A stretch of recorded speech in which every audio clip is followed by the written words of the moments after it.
Hello, everybody. Welcome to the TriStar Gym channel. Please give me a thumbs up. Let me know that the sound is loud and clear and everybody can hear me well. Hello, everybody. Assalamu alaikum. Thank you very much, guys. This is episode 100. I want to do something special for episode 100, but we're going to have to audible.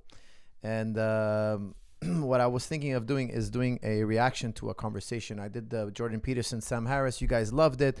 I got so many positive reviews for that. So not for episode 100, but for one episode coming very shortly. Now I'm traveling this weekend, the weekend after. But I will do a cross-examination of a conversation that you guys are going to list in this podcast comment section. Give me the name, the podcast that you want me to listen to, and cross-examine and get deep on and just give you my thoughts on it. With that said, guys, I'm going to be talking today about Whittaker versus Adesanya. Okay, really important fight. Full disclosure. I'm a big Whittaker fan. I trained with him for a very long time. He trained with me back in the day. He lived in the TriStar dorms. By the way, guys, TriStar dorms is reopened. TriStar gym is reopened. We are never shutting down. We will burn the building down before we ever shut down again. Okay, but we will never shut down. Heads up to everybody who wants to come and train at TriStar gym. The dorm is reopened. The dorm email is in the description. We are back open officially February 14th and to never close again. All right, but more on that later. For now, Robert Whittaker versus Adesanya. A great fight. Now, Whittaker, with full disclosure, I can never go against somebody I've worked with. Okay, never. So I'm going to be picking Whittaker. But I'm going to give you guys the lay of the land. This is a very, very difficult fight. Very, very difficult fight. What happened in the first fight? Well, we all know Adesanya has one of the best hooks ever in UFC history. Forget about just UFC history. In combat sports, he has an incredible left hook, and it's a very unorthodox left hook. He leans back, and he throws it from down low, and it hits you without you seeing it coming. The way he's arching backwards, the way he's kind of bending backwards, it's an awkward style. It exists. I've seen it. Many guys do it. Okay, some do it well and some do it not so well, but the way he does it works very well for his frame. And whenever he hits anybody with that hook from down low, when he throws that hook from down low, he's getting so much velocity, and it's so hard to see because it's coming from such an unorthodox position. That left hook is like a perfect counter for what Whittaker does. Now, I don't want to get too much into what Whittaker does, but Whittaker likes to pounce, okay? He likes to jump in. When he jumps in, he reaches for his target. The thing is, when you throw a 1-2 and you reach, and the hook, if your right hand gets in before that hook, you can knock the guy out. But the way Adesanya is throwing the shot, he's kind of up, he's kind of leaning backwards. That even if you reach, it's going to go over his shoulder and chest and unlikely to hit him. Now, you'd have to catch him really quick from really, really close. And we all know Adesanya doesn't give that distance easily. Doesn't give distances up very easily. It's actually a very difficult thing to do. We saw Whittaker versus Wonderboy. Same similar scenario. Whittaker jumping in, throwing haymakers. Whittaker's got heavy hands, and he knows it, and he loves to throw those heavy hands. However, what is the kryptonite of a slugger? Somebody who throws heavy shots. The kryptonite of a slugger, if you guys know your book of boxing, the book of fighting, the trouble that they have is when they fight a good counter striker, okay, good counter puncher, a good counter striker, and that's what Adesanya does. So stylistically, Whittaker has to be very careful. What are the keys for a Whittaker victory? In my opinion, he has to hit to the body. When Adesanya is doing the limbo and he's arched backwards like this, do not punch to the head. That's a good time to punish the body. Punish the body. Kick the leg. Cross to the body. Hook to the body. Destroy the body. He has to destroy the body. If Whittaker destroys the body, he can find the head. When I say body, I'm also talking leg kicks. He has to trash that leg. When you're in the limbo like that, it's very hard to stop a leg kick. You have to trash that leg. You got to be patient. In my opinion, Whittaker sometimes is not patient enough. He wants the one-shot knockout. He needs to work that body. In the first 3 rounds, if he hasn't worked the body hard, he's never going to find the chin. Does Whittaker have the patience? I hope he does. Does Whittaker have the know-how? Yes, he does. Yes, he does. He has to show that he's matured as a champion, that he's not going to headhunt. Now, if he headhunts, he can win. He can. I'm not saying it doesn't never works. For sure, he can score a big shot on Adesanya and knock him out. I just don't think it's likely. It's unlikely. Even if he connects, Adesanya has a great chin, great durability, great. He's only been knocked out once in his career, like out cold. So I think it's gonna be a counter puncher versus slugger. And another great thing would be if Whittaker take him down, but I don't think that's the scenario. It could happen. Look, we didn't think Gain and Ngannou were gonna wrestle so much, and it turned out to be so much of it came down to grappling and wrestling. So I never want to say it's impossible, but I really think it's going to end up with Whittaker's ability to slug. And if for that to work, he needs to go to the body. He needs to really hurt Adesanya to the body, hurt him bad. Then he can finish Adesanya or wear him out. Adesanya will counterpunch all night long. And not only will he counterpunch, he will also go on the offensive. He's not going to sit back and wait, but he's also as good as he is on the offense, setting up shots. He's so good with the counterpunching. Very, very heavy-handed counterpuncher and amazing left hook. That's how I see the fight, guys. Slugger versus counterpuncher. And I don't say slugger as in bad technique. Slugging is a legitimate system of boxing, okay? Rocky Marciano was a slugger.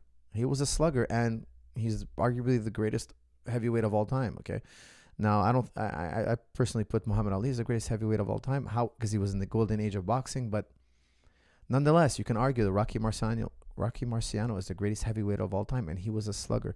Slugging is just a style. Some people say, oh, he's not a boxer, he's a slugger. That's completely wrong. Slugging is a legitimate style. I like slugging. I use it. I teach it to certain fighters. I think it works for them. I also like to slug. So I think it's a very good system. Okay. What do we have here? Guys, let me know what you think about this fight. Give me some comments and questions on this fight. And of course, I would choose Ali over Fury. That's without question. Yakub, no doubt I would choose Muhammad Ali over Fury. Absolutely, 100%. I think it goes 5 rounds with a close decision. That's from Shantiman. Yes, very possible. Very, very possible. They've both gone to decision in the past, and they're both super durable. I think Whittaker is going to be wiser this time around. He's going to have seen the awkwardness that Adesanya brings to the table.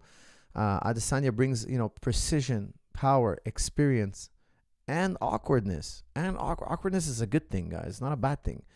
Unorthodox, not easy to replicate in the gym. Finding somebody who can do what he does, not easy to do. So how do you prepare for such a thing?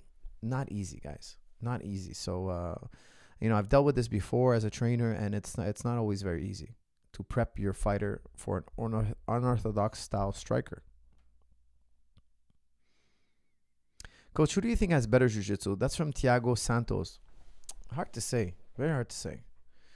Very, very hard to say. I would say it's pretty even. It's not going to be... They're very good at defensive jiu-jitsu.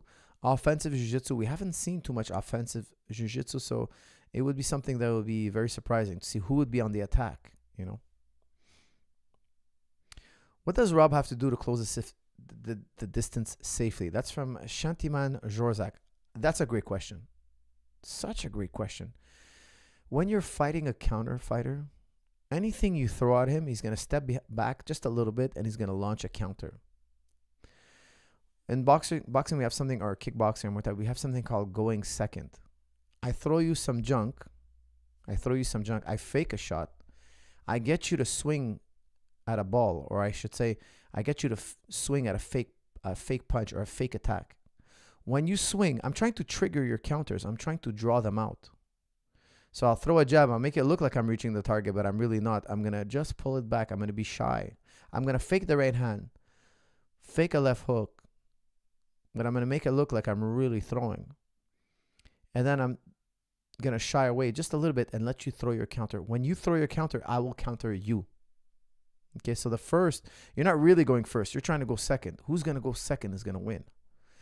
Now, if I threw a real shot at your chin and you countered me, you'd be going second, you win. I'm trying to draw you out. I'm trying to get you to go first. How do I do that? I bait you. I throw a decoy at you. I throw a decoy. I make it look like I'm throwing a kick, but I'm really not. I'm just kind of switching. Then I look like I'm throwing an overhand right, but I'm really not. I'm trying to get you to counter me.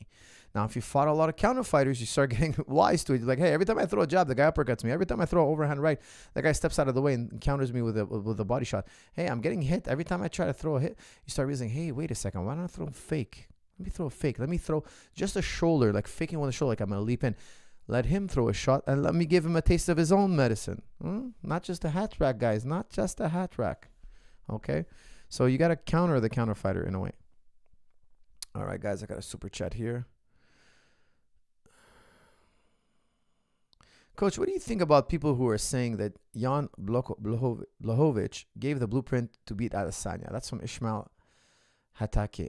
Ishmael, I don't think that's correct at all. I mean, like, he was just bigger and stronger. You know, like, yeah, he was very experienced fighter. Blachowicz is a very experienced fighter, but just also bigger and stronger, man. He just, listen, I don't want to say it wasn't technique. Yes, it was technique, but it was also dimensions here. Like, the man was just a bigger man. He just bullied Adesanya.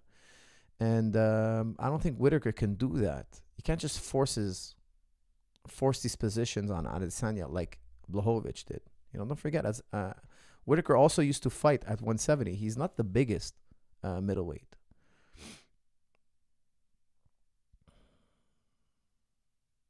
Kelvin did the most damage to Izzy, even though Kelvin lost. That's from Shiz. That's such a good point. First of all, guys, I've also worked with Kelvin. Okay, Kelvin is a beast, guys. I'm telling you, he's a beast. Like, he's such an athlete, that kid. He's built like stone. Like, if you ever wrestle with him or move around, the guy's made of stone. It's incredible. His bone density, his strength, his muscle quality. The guy's a freak. You know, he's a real Mexican tank. You know, Mexicans are tough, but Kelvin's even tougher for a Mexican.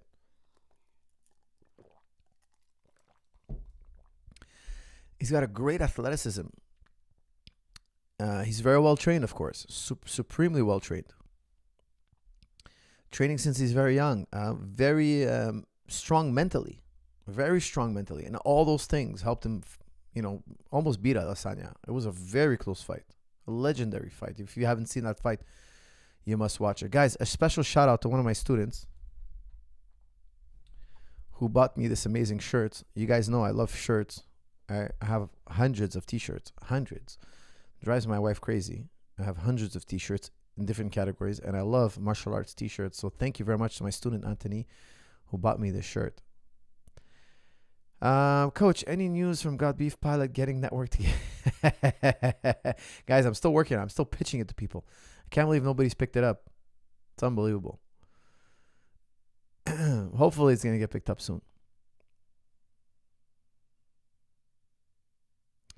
Luke Thomas pointed out that Gastelum slipping punches in Izzy fight as the key to the effectiveness. That's from Liam. Liam, that's easier said than done. You know, Kelvin, you know, when you're a shorter fighter in your division, it's much easier to move your head, like Tyson did it, okay? Now, Castamata was a brilliant trainer, but he only really ever trained like 3 world champions. Castamata ever only taught one style. He just taught that one style. It fit Mike Tyson, but let's say, for instance, Muhammad Ali walked into Castamata's gym and Castamata forced that style on him, Ali wouldn't have been successful. Okay, so I don't think Kelvin's style will work for Whittaker. Okay, it's not the blueprint. It's the one way to beat Adesanya. Go in there and move your head. Guess what? Guess what's gonna happen to you if you do that? You're gonna get kneed in the chin really badly. You're gonna get kicked in the neck. Adesanya ain't no fool. Okay, there's been 100. You know, he's had 100 fights. You know, like, I mean, people have tried that. Hey, let me try to go in there and move my. Watch his fight against the other Glory champion win. Listen, if you move your head and you do it, you can get really sliced up with Adesanya. It's not as simple as that. It's not as simple as that. Whittaker's gonna have to do a lot more. The thing is with Kelvin, he's built like a tank. When he's doing that, if he gets kicked or kneed, like, he can take it. You know, that's the thing. He's putting his head in danger to get close enough to Adesanya, to get closer so he can unleash his power. And Kelvin's got a lot of power. He's a very heavy-handed guy. He's a very tough guy. Not to say that Whittaker's not tough. Okay? Whittaker's super tough, super heavy-handed. They have those qualities in common. However, Whittaker is not that kind of fighter. Okay, Whittaker likes to fight with that hand down. If you ask Whittaker, who taught you to fight with your hand down? He's going to tell you Coach Zahabi. Okay, he's going to tell you Coach Zahabi taught me to fight with one hand down, one hand up. And he's used it throughout his entire career. Watch his fight after Colton Smith. He's like, my coach, he called it the suicide strategy. Long story short, I wanted him to fight with one hand down because his grappling was still very green. And I wanted to make sure that Colton Smith doesn't get on top of him.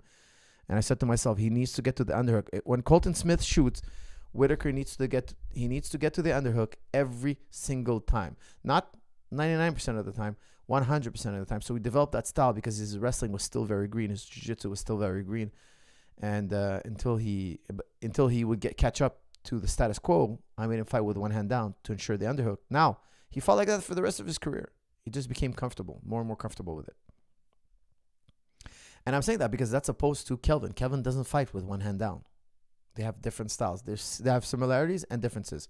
Now, when you're short, you tend to want to move your head because you give a priority to closing the distance. But I don't think this will work for Whittaker. Does Whittaker have better MMA kickboxing than Adesanya? That's from Donald. Grab them. But Mamnua. Donald, that's Mamnua. No, he doesn't have better kickboxing per se. No, not necessarily. I mean, his last fight he got knocked out. So I would say he'd have to bring better kickboxing to the table and or better takedowns. You know, he has to bring something new to the table. He can't come in with the old strategy. Blitz him and swing against a counter puncher like Adesanya. Now, it can work maybe 2-3 times out of 10, but it's not going to work. You want to go in with a strategy that works 9.5 times out of 10.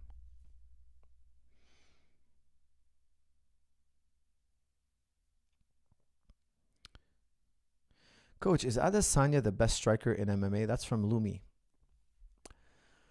I would say yes. Yeah. I think he's the best striker right now in MMA, pound for pound. Yeah. I would say, yeah. He's definitely, in my opinion, the best striker, pound for pound, in MMA. Yes. Bobby doesn't have the right Mexican block chin. Kelvin does. That's from Born Prodigy. Look, Kelvin may have a better chin than Robert Whittaker, but Robert Whittaker was champion at middleweight.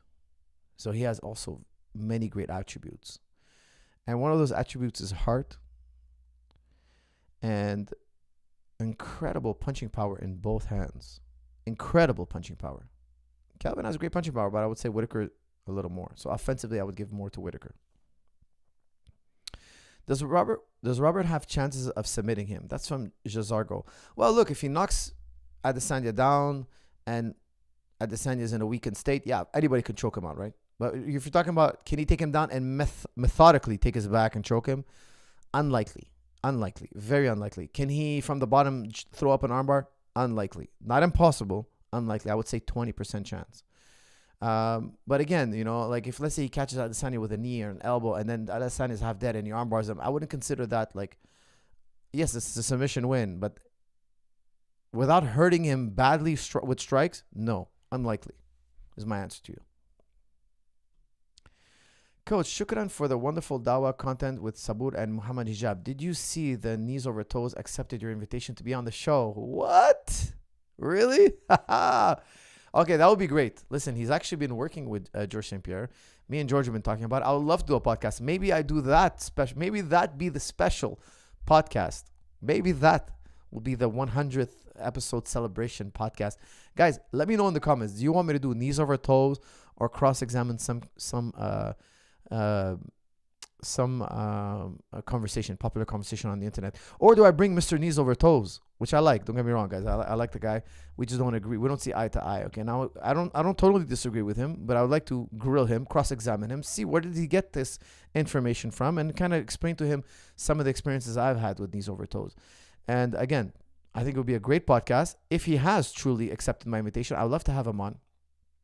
And guys, I'm gonna be nice, but I'm not gonna be gullible either. Okay, I'm gonna tell him my point of view, why I believe you should, you know, what we should do with knees. And I have some things I agree with him, many things I disagree with him. So I'd like to bring that to light. And I tell GSP 100%, look, I disagree with this. This is correct. This is incorrect. And I would love to have also Mr. What's the guy's name again? I'm forgetting. Apologies. Mr. the Meat Eater. Damn it. The carnivore doc. Also, St. Pierre is doing a lot of carnivore diet these days. God, I can't believe I'm forgetting his name. Forgive me here. What's his name? Mr. Diet, carnivore diet. No, not Sean Baker. The other one. The doctor.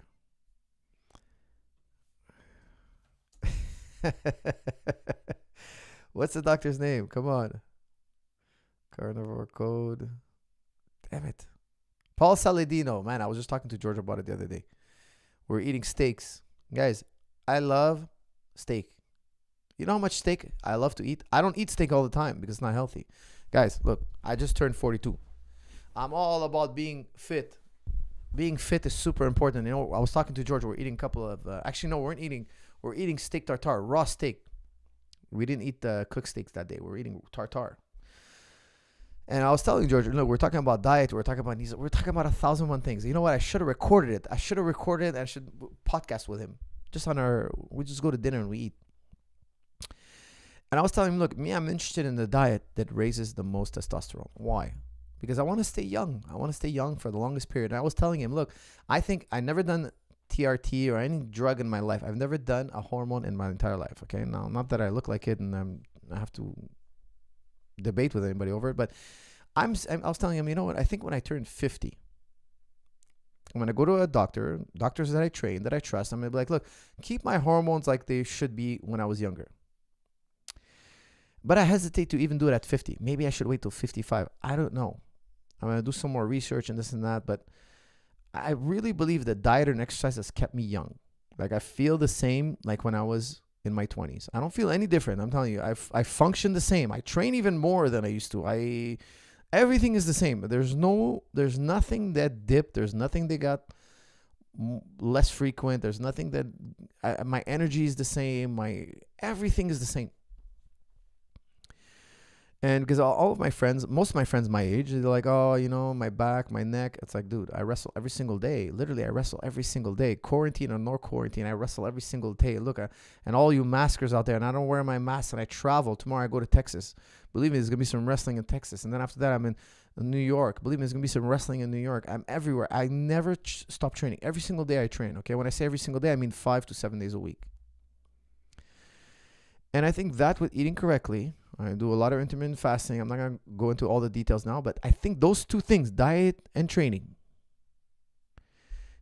is the reason why the people who don't do that, they get old. People who don't do it get old. They get old. And like all my friends that train, that join me on this daily training, and I'm not killing myself every day in the gym, but I train every day. They're young, man. They're fit. They don't have any problems with hormones. My hormones are good. Everything is good. Alhamdulillah. But I really believe it has to do with diet and exercise. I'm very particular about what I eat, and I still enjoy foods. Guys, I had a Whopper today. I'll tell you about what I ate today. I ate oatmeal in the morning, worked out, sparred, drills, did it all. Then I had a Whopper because I had a meeting and I had to drive and I have time. Normally, I wouldn't eat a Whopper. Normally, I would eat rice, vegetables, chicken, a little bit. I would eat something healthy. But because I had a Whopper, I stopped eating at 4. Normally, I would eat till 6 and then practice at night. I stopped eating at 4 because I had a Whopper, and then I trained again at night. At night, I did a couple of rounds of wrestling and stuff, Jiu-Jitsu stuff.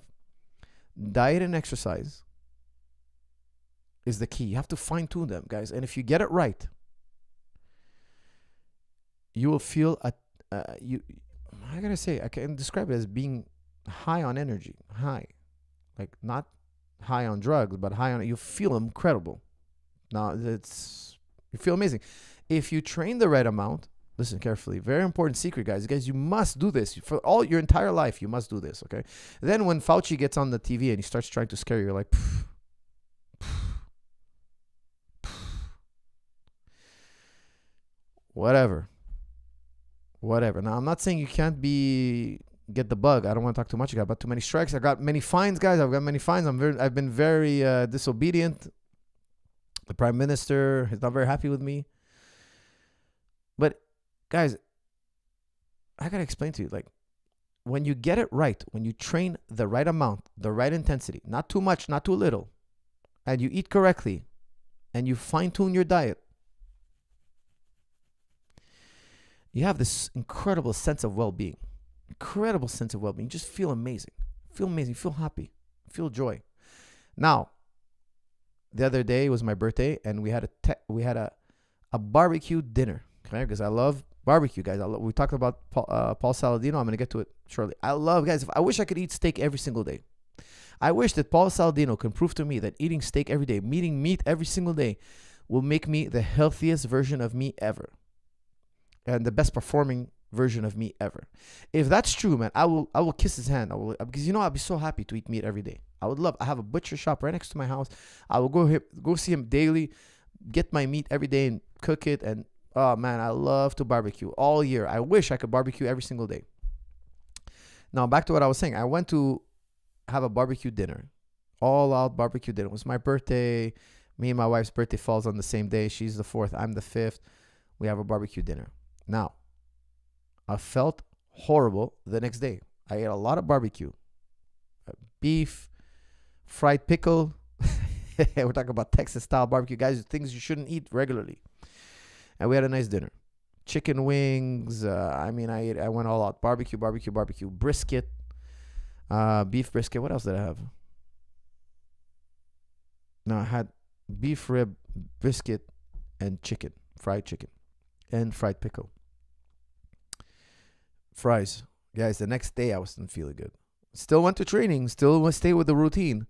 But I knew I can't eat like that every day. I eat like that once in a while as a celebration, as a get-together. Now, I fast after. I have to clean my system out. I have to drain that up, that badness out of my system. But if Mr. Paul Saladino would come on my podcast, please, guys, reach out to him. And I'm sure I can get to him via George. I would love to bring him on my podcast if he can show me how eating a high-protein diet, high-meat diet, can keep me healthy and strong. Because here's the issue. I tell George all the time. Excuse me. I tell George all the time, the problem with the high protein diet, the meat diet, the carnivore diet, is we need glycogen. We need glycogen. We need lots of glycogen. We're in a glycogenic sport. Imagine I wake up in the morning. What am I going to eat? A steak? And I know if you eat a lot high levels of meat, you can turn that into protein, turn that into glycogen. Your body will turn that into glycogen. But the problem is I'm training twice a day often. How am I going to turn steak? There's a long process to that. I've tried to train on high protein meat. I've tried it. I didn't perform well. And they tell me, oh, you need 6 months adaptation. Guys, I did it for a long time. It never worked for me. Now, I'll tell you, I'll quote you the words of Paul Chek. Excuse me. I'll quote you the words of Paul Chek. Paul Chek said something so brilliant. He said, we're as different on the inside as we are on the outside. And I was like, you know what? That makes a lot of sense. Maybe that's why certain diets work for some athletes. Swear by a diet. They swear, they tell me, no, this diet, I did it and it's amazing. And I always ask myself, how long did you do it? If you did it for 6 weeks, that's not enough. Keep doing it. Keep doing it. And let me know what happens in 6 months, 1 year, 2 years, 3 years, 6 years. Let me know if in 6 years from now, you're telling me that you're praising the same diet. Now, I've been fasting my whole life. I can tell you guys, fasting is primo. I think everybody should fast. In 2016, the Nobel Prize was given to Japanese gentleman, I'm forgetting his name, who proved the benefits of autophagy, the health benefits of autophagy.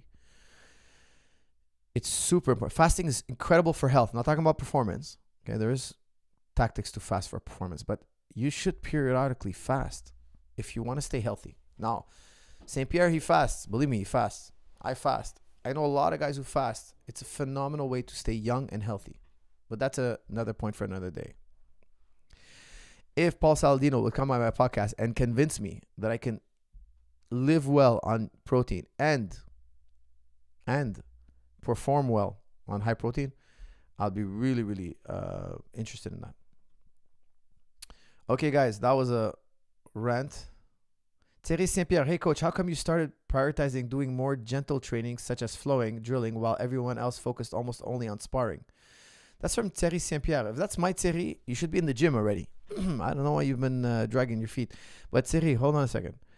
Why have I been gentle training? No, I haven't been prioritizing gentle training. Look, I roll live normal almost every single day.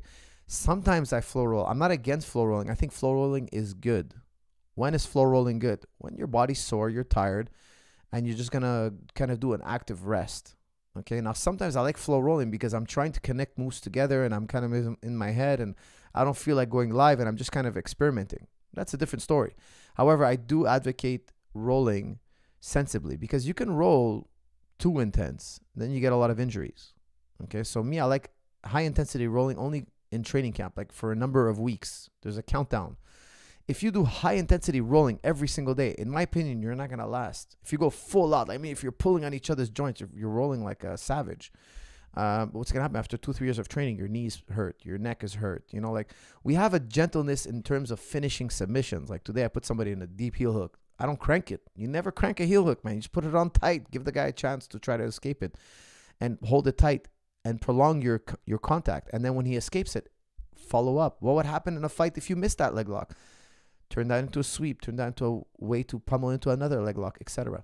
So I put on submissions very gradually, but I do roll live at high speed.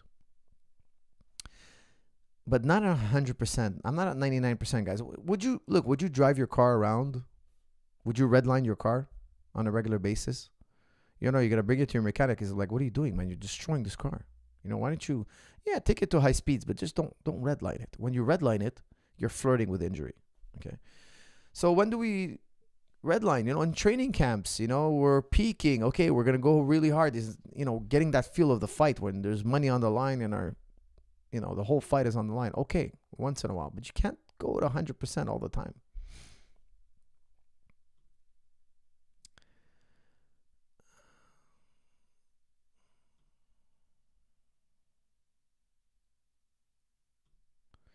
Guys, please give Mr. Knees Over Toes my email. TriStar Gym Canada. TriStarGymCanada@gmail.com. Please reach out to him and give him my email. Let's get on that podcast. Thank you for us. You've motivated me to put away the Toblerone bar and do my handstand push-up workout. Joe, save that Toblerone, my friend. Save that Toblerone for a celebration, a reward, and make sure, guys, when you do a training program, make sure to measure your waist, guys. I measure my waist, you know, sometimes I do it every day for a while, then I do it once a week. Measure your waist. Make sure your waist. It's okay if you gain a few pounds as long as it's muscle. Measure the waist. Don't worry too much about the scale. Take your measuring tape, measure your waist, guys. Every year on my birthday, I'm 31.5 inch waist. Every year on my birthday. Very important for me. That way I don't feel like I'm aging, really.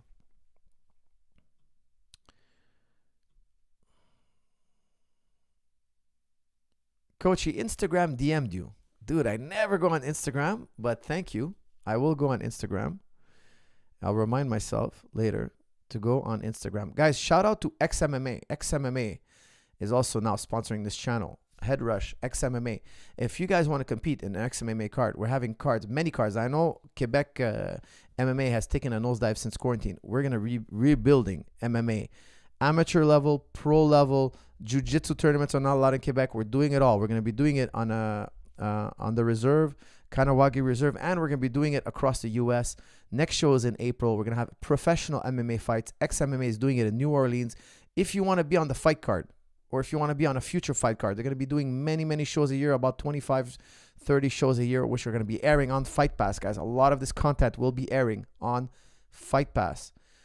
If you want to be on one of those shows, reach out to the matchmaker, Jordan at XMMA. His email is in the description.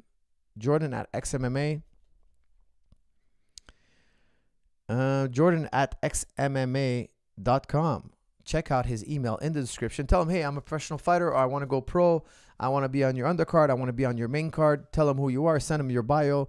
Maybe he signs you to a deal and you fight in the next card in April or a future card. Guys, they're going to be putting on tons of cards starting April.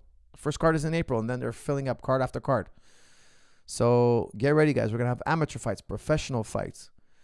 No lockdowns can stop us. We're going to be on the reserve. Lots of projects coming down the line, guys. Lots of projects. And It's all perfectly within our rights, even though we're 10 minutes away from TriStar. Science, follow the science, guys. You have the right to do it there. Follow the science, of course. Wear your masks, gentlemen. Wear your mask. Hide out in your basements while we go out in the world and we go on with our lives. All the guys are hitting me up on Twitter. Coach, don't support these truckers. When these truckers get these mandates lifted, I want you to protest. I want you to go in your basement, wear your quarantine. I don't want you coming out. No. All you guys are hating on the truckers. All you individuals out there hating on the truckers. Telling us that these mandates are important. Okay, fine. Now, guys, I sympathize with anybody who has COVID. I sympathize. I just think that it's quarantine theater. You're being duped. Okay, and I say that with respect. You're going to say I'm being duped. Let's have a great discussion. I'm okay with having a difference of opinion. I'm not here to disrespect or insult anybody. I know a lot of people are all about the insults online. Not me. You have your opinion. I have mine. Let's debate it. Let's talk. Let's have a discussion. Let's debate it publicly. Who out there is an expert in all these mandates and the science? Come bring it. Bring it to the table. Let me ask some questions, because here in Quebec, we're forbidden to debate it. I look up online, debate, COVID debate, nothing. This guy's posting his science, that guy's posting his science. We're not allowed to cross-examine. Guys, I'm trained in cross-examination. I have a bachelor's in philosophy. Let me cross-examine you. Please bring it to the table. I'd love to cross-examine the science. And if you showed me it's true, man, you know what? I'll yield. I'm more than happy to yield. But for those who are against the lifting of the mandates, when the mandates are lifted, and I have a feeling they're going to be lifted, you must protest. Stay true. Do not exercise the new freedoms that come about. No. The mandators. You must have your own protest now. The shoe's on the other foot. You must stay locked in your homes. You must self-mandate and protest. Saying that we're going to stay true. Walk the walk. You talk the talk. You got to walk the walk. When they reopen the theaters, reopen the gyms, when they do all this because of the pressure. You know, our Prime Minister Logo came on and said, look, I'm doing it because the world is so divided. Or Quebec is so divided. We got to prioritize. People are going crazy. People are losing their mind. Depression is up. Violence is up. Kids, what are we doing to our children? We're teaching them to be germaphobes. What long-term repercussions? The Cambridge study came out. Only 2%, 0.2% effectiveness. All these quarantine measures, 0.2% effectiveness in preventing death. 0.2. That's insignificant. Statistically, that's insignificant.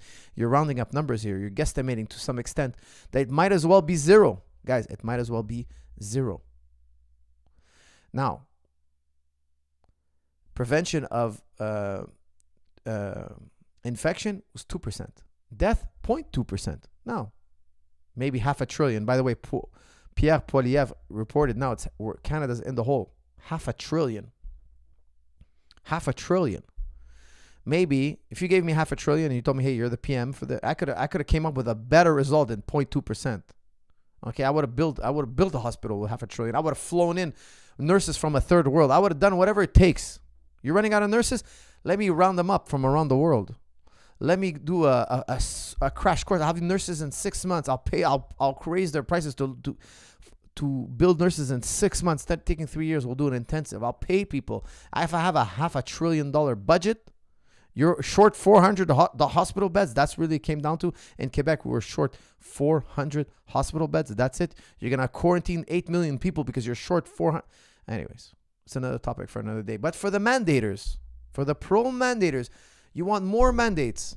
When the mandates are lifted, and I have a feeling they're going to be lifted because they're already cracking. And these scientific mandates of yours. Let me tell you some science. Because, guys, I believe in science, obviously, but in Quebec here, we have quarantine theater. A lot of you out there are like, what is Coach talking about? Guys, here, they're down our throats. They have a boot on our throat. I went to the mall the other day. I had to buy a mic. I had to wait in line in a mosh pit with 100 people. And it's an S-shaped line. So I'm crossing one way and then I have to cross by. I basically have to get face to face with every single person in line. There's about 60 people in line to get into the Apple Store. Once you get in the Apple Store, because there's only a limited number of people allowed in the Apple Store, unlimited amount of people allowed in the mall. There's literally sometimes lineups outside the mall. How many people want to get in the mall? And you go in there and they put you in a little mosh pit where they circulate you in an S. So you literally cross paths with every single person in line before you can enter the Apple Store. But once you enter the Apple Store, then you have a distance of 2 meters because they only allow a certain number of people. we've become in a stage of madness.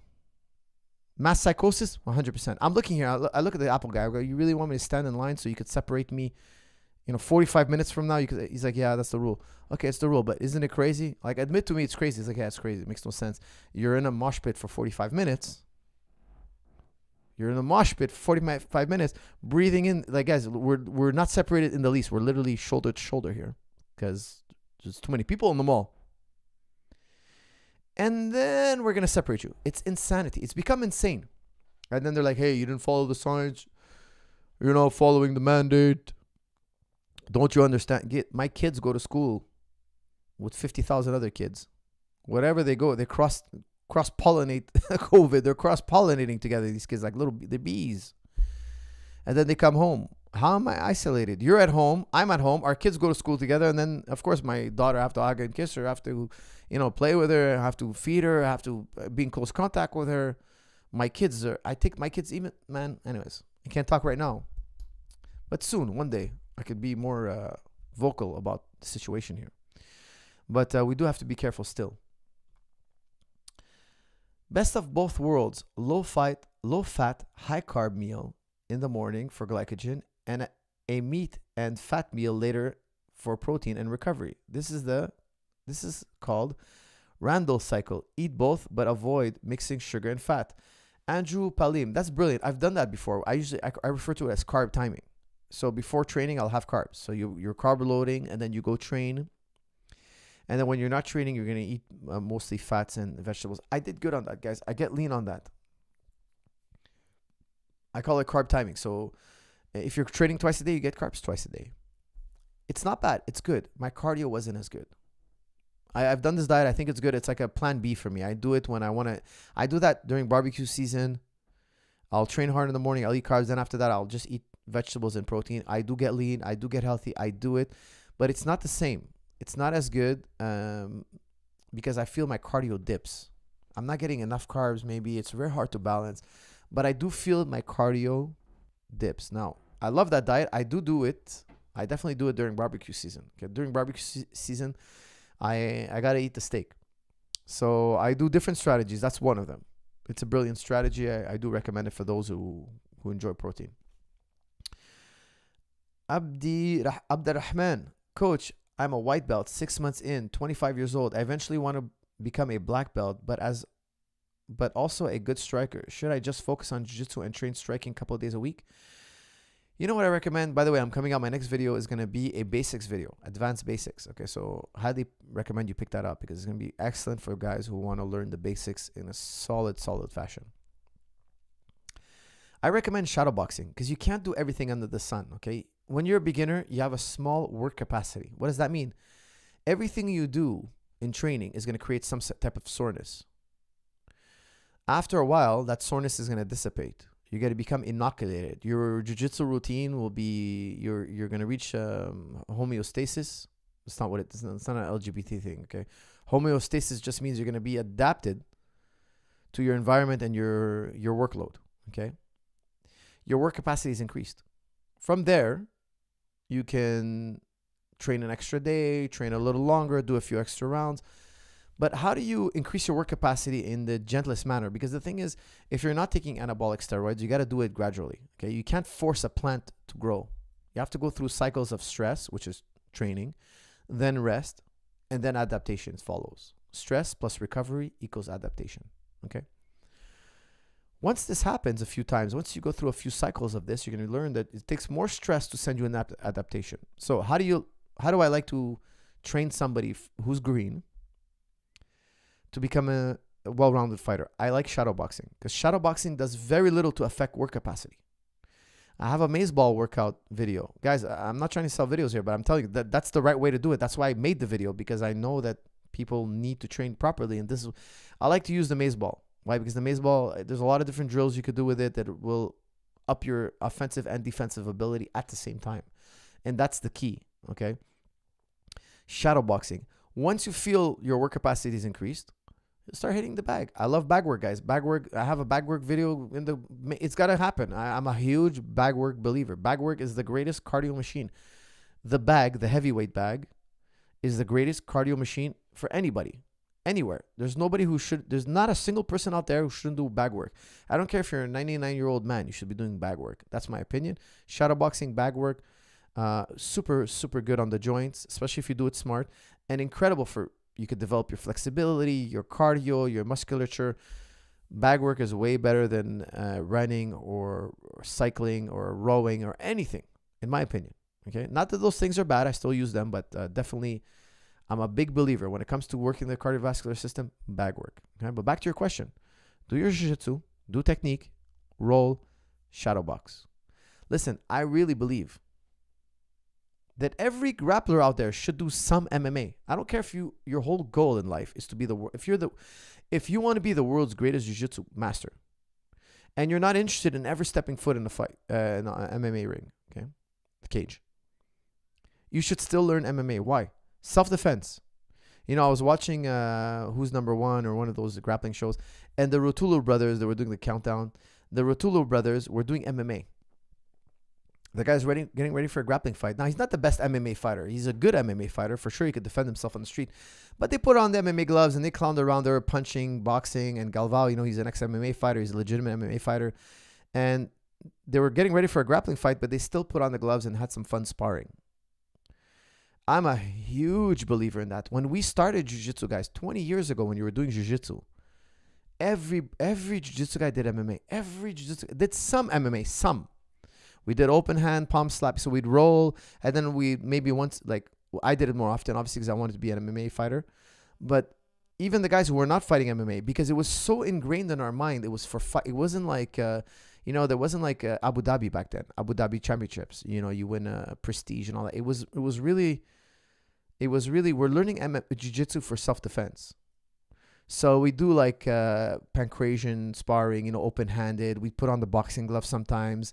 You know, we'd ask the kickboxers, hey, will you do a round with us? Can we do MMA? And without hurting them, you know, we take them down. We always had that element. And without it, I find jiu-jitsu to be an ugly sport almost. Like, it's not a beautiful sport. Like, if you don't put wrestling and striking with jiu-jitsu, I don't like it. I don't find it appealing. It's funny because I just gave that speech to my students today. Because the way it works at TriStar is we roll for 2 rounds on the ground. We warm up, you break a sweat, and then you decide if you want to go in the room, one room for wrestling, and then you can keep free rolling on a certain mat. We have a giant mat, one red, one blue. The blue mat's for general rolling. If you want to wrestle, we go on the red mat because the red mat's suspended floor. So it's much safer. If you throw somebody, it's much, much safer. It's almost you're on a trampoline. Now, why do we do it that way? We do it that way because, first of all, that's how a lot of elite wrestling gyms train. They warm up on the ground, they break a sweat, then they do stand-up. Sometimes I have some students, they wrestle every day, and some students, they never wrestle. Now, some students, I have wrestled 2-3 times a week. I tell people, if you train at TriStar for a year, you're going to see at least 100 wrestling maneuvers. You're going to see 300, 400, 500 jiu-jitsu maneuvers. But you're going to see a lot of wrestling maneuvers as well. Why? Because I heavily encourage my students to wrestle. Now, also, we have a bag garden. We have a bunch of punching bags. Some guys put on the gloves, and there's a striking class immediately after. Now, in the morning, there's a striking class before, then there's jiu-jitsu. So in TriStar, there's striking and jiu-jitsu, or jiu-jitsu, then striking. And when I say jiu-jitsu, I also mean there's wrestling. All our jiu-jitsu classes have wrestling. However, the wrestling is optional. I don't force it on my students. The guys who are competing, they all wrestle. The more advanced guys, they all wrestle. I like to wrestle like 3 to 5 times a week. Like standing, when I say like live. That's outside of my MMA. Because in MMA, we also shoot and wrestle. And that's also really, really important. Now, the problem with wrestling, what jiu-jitsu guys try to wrestle, is they say, get motivated, I'm going to wrestle. I'm going to add wrestling to my jiu-jitsu. Then they go to a wrestling club and they learn all this wrestling stuff. And then they come back to jiu-jitsu and they shoot a double leg and they get guillotined. I like to learn wrestling with guys who are shooting on me and also trying to guillotine me when I shoot, you know. So I like wrestling with guys because when I say wrestling, we're allowed to guillotine. We're allowed to slide into leg locks. We have these crazy jiu-jitsu scrambles that I feel that if an orthodox wrestler shoots on me, I'm going to crush him. Like, even if he gets me down, I'm going to roll into his legs and break his leg. Like, the sport is evolving so much. Don't get me wrong. I still love to roll with orthodox wrestlers, like guys who just wrestle. They're very green to jiu-jitsu. And yeah, they'll get the takedown, but they're gonna get wrapped up in that jiu-jitsu, and you create this hybrid of wrestling and jiu-jitsu that's too dangerous for the jiu-jitsu guy and too dangerous for the wrestler guy, and if they're gonna get caught in the in-betweens. This is where I see the sport evolving, and it's a beautiful thing. But also, wrestling develops a different animal. You become a more well-rounded grappler. Not only that, it's more effective for self-defense. Imagine you do jiu-jitsu for 20 years, and then one day you use it, you want to use it in a self-defense scenario, and you get smacked around, and you get crushed. What's the point of doing your martial arts for that many years? There's no excuse not to do. If my goal was to be the Abu Dhabi world champion, I would still do 10 or 20% of my training in wrestling and MMA. That's more than enough to defend yourself in the street, but it's going to keep your jiu-jitsu solid. You don't want to go too far into the sports. You'll develop more athleticism, in my opinion, if you do some MMA/kickboxing. Like, mix your jiu-jitsu with something. Jiu-jitsu by itself is passé. You need jiu-jitsu mixed with striking, or jiu-jitsu mixed with wrestling, or jiu-jitsu mixed with MMA. In my opinion, that's the ultimate type of jiu-jitsu. That's the ultimate. And that's why, like, I wouldn't train. I don't like training in a gym that doesn't have a back garden. Like, even if everybody's doing jiu-jitsu, after jiu-jitsu, I'm going to do a few rounds of back. Like, I want to be able to throw a good punch. It's very important to me. I don't ask my jiu-jitsu guys, because I got guys who just do jiu-jitsu. They're just interested in competing in jiu-jitsu. Okay, we have a jiu-jitsu competition team. We have an MMA competition team. We have a striking competition team. However, I still want my jiu-jitsu guys to know how to throw a punch. Like, get in there. That's why when I saw the Rutolo brothers doing it, I was like, you know what? Galvao is teaching them well. He is teaching them well. Like, listen, John Denahar makes his guys strike also. Okay, like, he knows how to. John Denahar is a phenomenal grappling coach, but he also could teach you how to strike. He has his philosophies on striking, his philosophies on grappling, and wrestling. Of course, wrestling and grappling, without a doubt. That's where his expertise shines the most, but he also is a competent striker. Okay, so, but the old school jiu-jitsu guys, we always had that. Now, for me, I find it so weak. No offense to guys who really love jiu-jitsu. It's a beautiful sport. Don't be shy to do it. But I find it, and I say weak in terms of self-defense. It's not a strong strategy. I don't mean that as an insult. The strongest strategy for self-defense is a mixture of jiu-jitsu and something else. Don't get yourself in a street fight if all you know is jiu-jitsu, pure jiu-jitsu. Like, you'll get away with it. Yes, you will get away with it, but you could also get crushed. Okay, so be careful with that. Because a tough hoodlum with the athletic ability to throw a good punch might put you on your ass with a good shot. And it's not that simple. It's just not that simple, fighting. People are more aware of wrestling and jiu-jitsu. Guys, everybody in the world watches MMA. If you start pulling guard, he's not dumb. He's not like, hey, what's going on? No, the guy's trying to put an armbar on me. I see it. I'm going to posture and punch him in the face. Like, people are not as naive as they used to be. They're not as naive. Just type in street fight on YouTube. You're going to see, like, amateur MMA fights pop up. Like, these guys are fighting. They don't know each other. They're getting into a conflict. All of a sudden, the guy's throwing an uppercut. He's throwing an elbow. He's push kicking. He's grappling. He's body locking the guy. He's putting him on mount, and he's elbowing him. It's like, where did you learn that? Well, everybody's doing some MMA. You think, 10 years ago, they'd be like, hey, I just need to be a blue belt. I can defend myself. Not the case anymore. Everybody does some training now. MMA has been so martial arts have become so popular in the West. I barely know anybody who doesn't do. I know a small amount of people who don't do any martial arts. Okay, I'm not talking about everyday people. I'm talking about like young kids in high school and college guys. All do MMA to some level. Not all. They've done some. They've dabbled in it. Like, you've shot hoops. Everybody's shot hoops. I'm not a good basketball player, but I play basketball in the summer with my kids. Like, I'm not good or anything. I'm a D level. What's lower than D? F level basketball player. However, I can shoot hoops. They're F level fighters, but if all you know is jiu-jitsu, man, sometimes it's enough. Okay, what else we got here? How much are we in? We're 55 minutes deep. Guys, this time flies by when we're having fun. Dudes sweeping with omoplatas in the street. No joke, man. There are videos out there with dudes doing MMA and they're doing omoplata in the street. How about running as self-defense? Yeah, it's not a bad option, honestly. Guys, I'll tell you something. I've been in a handful of street fights, and every time I tried to get out of it. Every single time. The wisest thing is to avoid the fight, guys. Fighting is not funny, guys. I'm telling you. Sometimes I see guys talking. They were starting a fight. I'm like, oh man, this guy, he doesn't know. He doesn't know what's going on. Like, this guy's really, really dumb. Really, really dumb. Like, this guy doesn't understand. Like, we're 20 people here, all of us guys. This could escalate really badly. People are going to go to hospital tonight. Is it worth it? Like, this guy just, I don't think he's ever been in a really bad fight. Like, I've seen guys, I've seen, these eyes have seen too much violence. Too much. I'll tell you, one time we were playing soccer. I was playing on a soccer game. TriStar guys playing on a soccer game. And I don't know what it is about soccer, but soccer people are crazy, man. I love soccer. It's a beautiful sport, but I don't know what it is. They're hypnotized by the ball bouncing. Like, it was TriStar. We had a soccer team. We were playing for fun. Now, the other team really wanted to win badly. I couldn't care less if we won or lost. I really couldn't care less. And we're a bunch of MMA guys playing soccer. We suck. We're part of a league. It was like a fun thing to do, and we're just having fun. Now, we scored a goal. I don't know how we scored the goal. Actually, it was my brother. Basically, my brother's a really good soccer player, and he's like, he did 1,001 things, kind of kicked it to me, and I just moved my foot and went in the net. We scored a goal. I decided to retire after that so that I have a 100% scoring ratio for every game. I played one game, retired. I literally have a 100% scoring ratio for every game. But the guys were like being really aggressive on the other team, and two of our soccer players almost collided, and one of the guys on the other team was like, next time elbow him in the face. And I was like, come on guys, we don't need that. I was trying to de-escalate the situation, and these guys were keep talking about, oh yeah, next time elbow him, punch him, kick him. Like, I get what they were doing. They were trying to get really scary to intimidate our guys from going after the ball, but what they don't know is all these guys here, like 10 of them are professional MMA fighters. Like, literally, this is not where we want to go. Now, MMA fighters are really usually the last ones to start the fight. Usually, okay? I know there are a few bad apples, but especially the guys I trained, they wouldn't do that.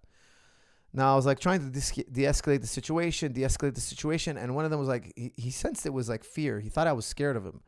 And I was like, dude, please, you know, like, there's no need for that. Oh, your guy ran like this. It's like, dude, we're playing soccer. We really don't care about the result. And I think he sensed like I was scared of him or something. Big mistake. Really big mistake. So he started getting in my face. Then one of my fighters got in his face. And all of a sudden, they're about face to face, about to hit each other. And I'm like, oh, God. I'm like, man, please back off. And then one guy from their team yelled out, he's a professional fighter, you idiot. Not from our team, from their team.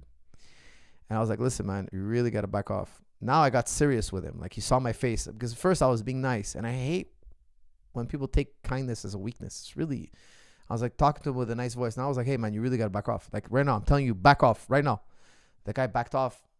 Didn't say a word.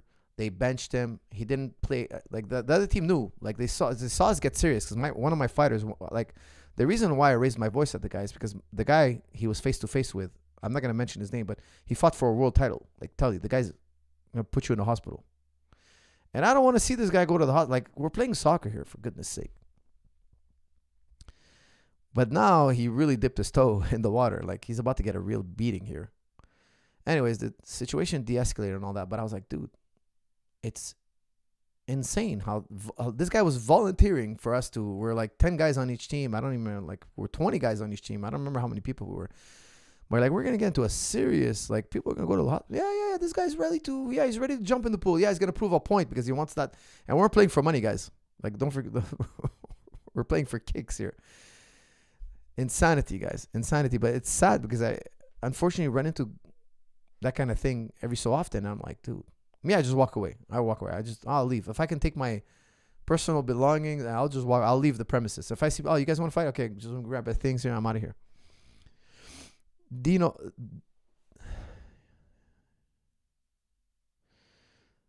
Okay. If Khabib and Usman would have fought, how do you think that would impact whoever won with their GOAT status legacy? That's from Joshua. Look, pound for pound, I would say Khabib is the best. Okay, and that's just my personal opinion. I know them both. I love them both. They're both great human beings. I think the world of both of them, but I think Khabib has been more dominant. He has just more depth to his game. More depth on the ground, more depth standing up even. And a lot of you can be like, no, coach, his striking is no, his striking is phenomenal. His striking is very, very good. Khabib's striking is highly aggressive. It's funny. I was just talking about today with another pro. I was talking about like why Khabib is so difficult to deal with. And guys, I'm telling you, his mechanics are not clean, but that is not the same thing as having poor striking. His striking is phenomenal. It's very dangerous. His timing, his shot selection is excellent. I understand, but his pressure from his striking, even in I think when Gaethje sat down after round 1, he was overwhelmed, yes, by the grappling, but also the pressure. Also the pressure that Khabib was putting on him in the striking. Go rewatch that fight. Khabib took some shots and seemed completely unfazed. Completely unfazed. Whereas Gaethje seemed like he was on the back foot and he was being flustered.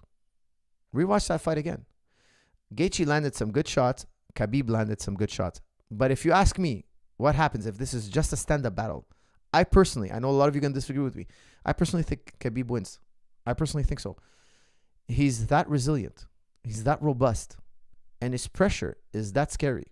Now, throw in the takedowns, it's a sure win. In my opinion, I think he beats Gaethje, guys, 99 times out of 100. That's my opinion. And I know a lot of you are going to disagree. That's how I feel. I've seen Khabib in action, personal, up close. I feel that his striking is the reason why it's so underrated. It's because of his mechanical issues. I wish I could have worked with him on his mechanics early, but he's done it so much that at such an early age, he's thrown punches in that way that I think it's not fixable at this stage of his career. He's retired, but if let's say he comes back, I wouldn't even try to fix it because I think I would just hurt him more. I would fix very little mechanics and I would just probably work more on his strategies for certain key things I think will make him better. However, his striking game, look at his fight round 3 with McGregor. It was extremely close and it was all striking. Yeah, there was some shooting. The threat of the takedown changes things. Yes, that's true. However, he also floored McGregor in round 2. Are you going to say, oh, that's because of the threat of the takedown? True, I agree. But man, believe me, if you put them in a boxing fight, McGregor will outpoint him early, and then Khabib will wear him down. In my opinion, if you're talking about 12-round fight, 3 minutes, I would pick Khabib. Why? Khabib will wear him down. He'll take his best shot. He'll probe. Khabib is very, very... Have you ever seen Khabib cut? Have you ever seen Khabib truly wobbled? I know the Poirier, I think he kind of lost his footing. It was a good punch, but he wasn't really in serious trouble. Everybody got alarmed. I wasn't alarmed at all. He backpedaled, this and that. Those awkward movements are things that Khabib does that are unorthodox, things that are habits he picked up when he was very young. A good punch by Poirier, solid punch, but I didn't think he was going to get knocked out. I didn't even flinch, honestly. I think Khabib is completely underrated when it comes to his striking. Now, Usman has proven to be a very, very good striker. However, I think eventually Khabib will wear him down. With the pressure, with the doubles, he's going to get a spin around double. He's going to get it to the ground eventually. His top game is too well developed. And even if he doesn't get it to the ground, just the threat of the takedown is going to lead to powerful strikes. It will be an interesting fight, pound for pound. Of course, it'll never happen. They're dear friends. I don't think it will ever happen. No amount of money in the world, I think, will get those two in the ring. But ultimately speaking, I think Khabib reached a level of excellence that's very unique. EAD. Missed my super chat. Coach, say hi to GSP. That's from EAD? Oh, no, sorry. That's from DBK. Okay, Mr. DBK, let me go back. My apologies for missing your super chat. Coach, what weightlifting / cardio split should I do if I want to lose weight, get fit? That's a really good question. You know what? Listen, I like the CrossFit method. If you adapt it to things. I like the randomness. I like I'm not getting good at anything. I'm getting good at everything. You know, like you can be specific or general. I prefer being general. Why? Because my goal is martial arts. Now, if your goal is general fitness, I think it's a good routine, but you have to adapt two things. One, don't go full out on every workout, okay? Reach the appropriate volume, intensity, and density. So moderate your workouts. Work high intensity, but not maximal, okay? Not all CrossFit trainers train all out every workout, okay? Some of them are very wise, realize, hey, Slow and steady wins the race. Let's work at 85%, 90% of our capability. Don't try to set a new record every day. It's unrealistic. And number 2, don't use precision exercises for endurance. So for instance, I won't do a 400-meter run, clean and jerk 10 times, 400-meter run. No. Clean and jerk for time. I won't do that for time and try to shave minutes off my time. No. A clean and jerk is a precise movement. Use endurance exercises for endurance and precision exercises for power. So I might do 400-meter run, 25 burpees. 400-meter run, 50 burpees. 400-meter run, 75 burpees. Call it a day. Okay, that'd be a nice little CrossFit workout. Now, I could do clean and jerk, 85% of my capability for 35 minutes. Precision. Every rep is a set. These 2 modifications, precision exercises for power and strength, and endurance exercises for endurance and stamina. Yes, that makes sense. You need these 2 alterations. That's my opinion, guys. Lots of coaches have different opinions, but in my opinion, what they don't tell you about CrossFit, there's a lot of injury rates and a lot of dropouts. Why? Because you can't go all out 5 times a week, guys. You're going to burn yourself out. You're going to injure yourself. And they have a high rate of injury, a high rate. What's your opinion on Stoicism? You think it's a good philosophy to navigate through life? That's from Yosef Ragab. Yeah, I have a high regard for, there's a lot of good and a lot of bad. They didn't put an emphasis on formal logic. Okay, so I really love formal logic. I know it's pretty boring for most people, but I actually have a fascination with formal logic. But Stoicism is a beautiful skill to develop. And the Stoic philosophy is also something you practice. It's a skill. I'm a big fan and very interested in Stoic philosophy. Zeus says, Coach, your wisdom and knowledge have helped me for years. I appreciate you. I'm 29 and traveling, RN, and have struggled keeping relationships. Any advice on finding myself once more post-breakup? Exercising hasn't been enough. That's from Zeus. Zeus, thank you. I'm very glad I can help you. Now, I do consider myself a lady whisperer, a woman whisperer, but can't say that too publicly.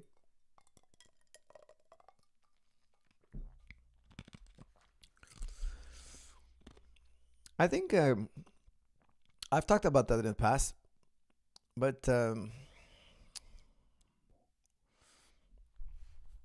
see, I think here in the West we're taught wrong about women. We're taught really wrong about women. Men in the West now have become look, guys. I say this with all due respect. I love the West. I'm from the West, but how do I say this? Well, this is my personal point of view. Okay, what is the greatest human experience? I'll tell you what the greatest human experience is. In my opinion, having a loving family. Okay, the greatest human experience, worldly, okay? There are the greater experiences, but the worldly experiences. Once upon a time, my daughter came home and she was crying and she was very furious with me. And she's like, you didn't tell me you were going to die one day. I'm like, yeah, baby, come sit. I sat her down. She was crying. She was furious. You didn't tell me. Because her cousin told her I was going to die.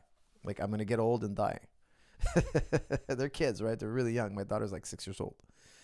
She was 5-6 years old at the time. She was crying, tearing. And I told her, yeah, baby, I'm going to die, but a long time from now. And she was furious. She's like, no, she doesn't want to live without her papa. I don't want to. She deduced in her mind, not only I'm going to die, she's going to have to live for a period of time without her father. Unacceptable to her. I'm going to have to live without you. She's crying. She's tearing now. Of course, it's hard to explain to her that she'll get over me. She'll have other things to live for.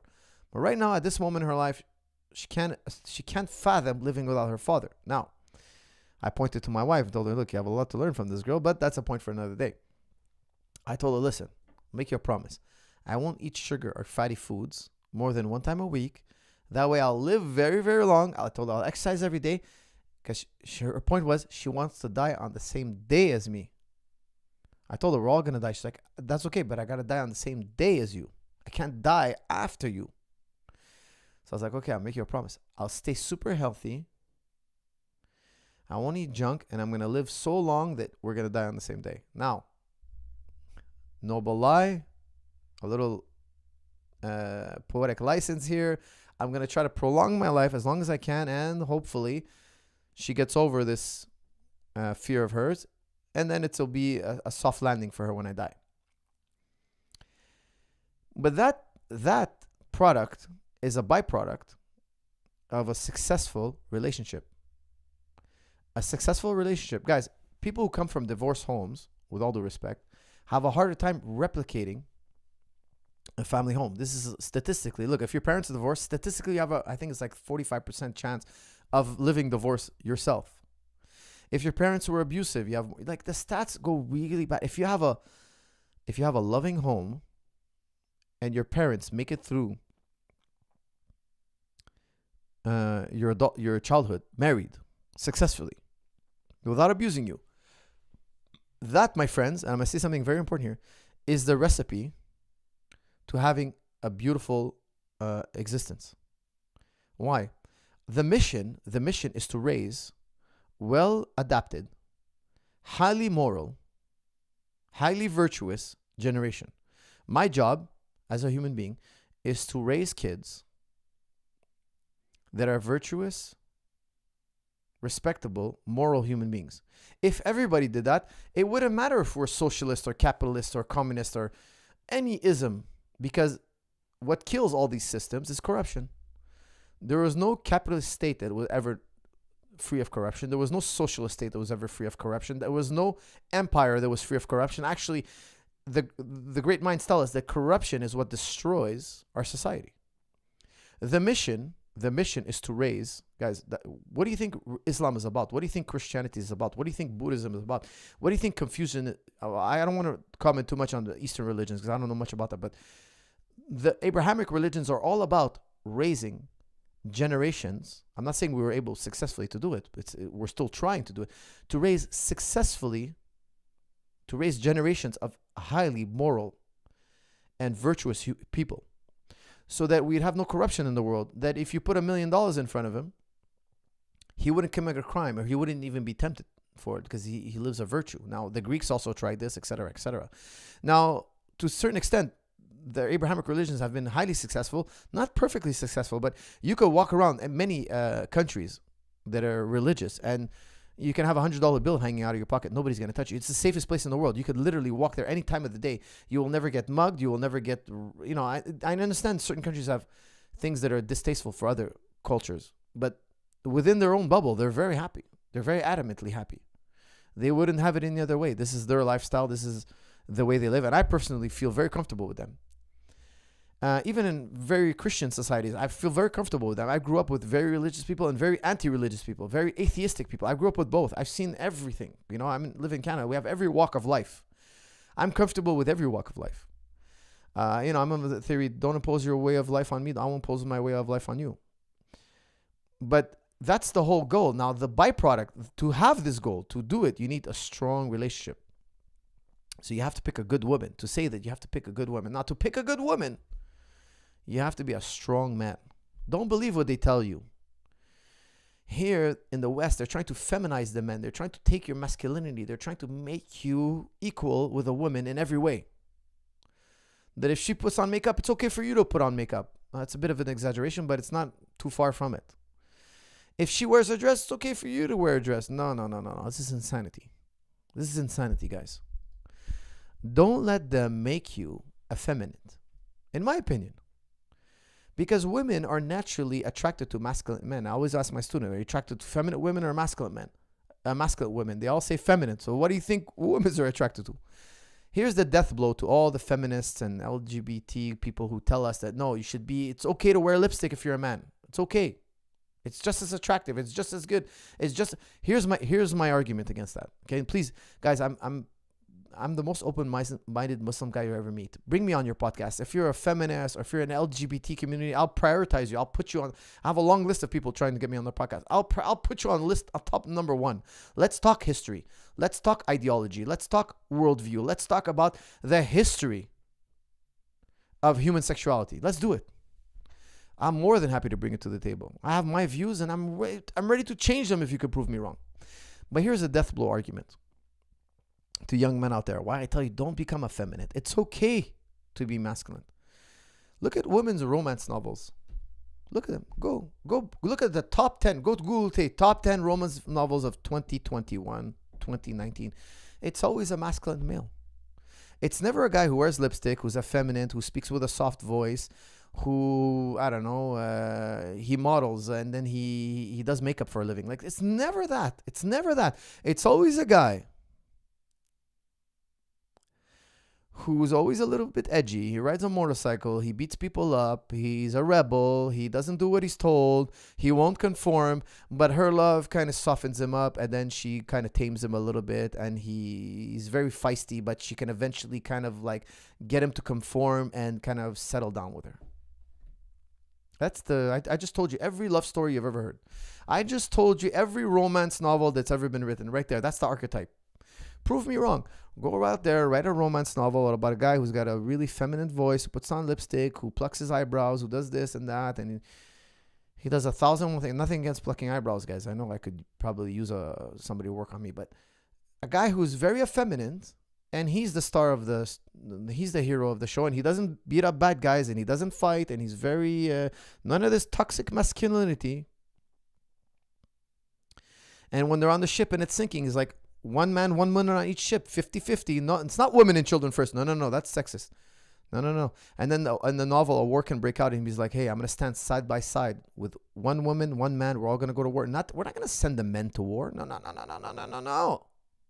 We're going to go on the battlefield, man and woman, equal. We're going to have our ideology. We're going to walk the walk. That romance novel won't sell a book. You won't sell one. You won't sell a copy.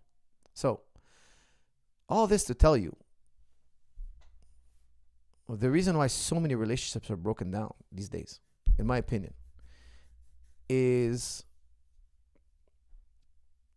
the history is so deep. You know, like in the 80s and the 60s and 70s and the 80s, when we had a boom of divorce, women would get the children. So men often grew up without a role model. Their role model was male role model. Their role model was.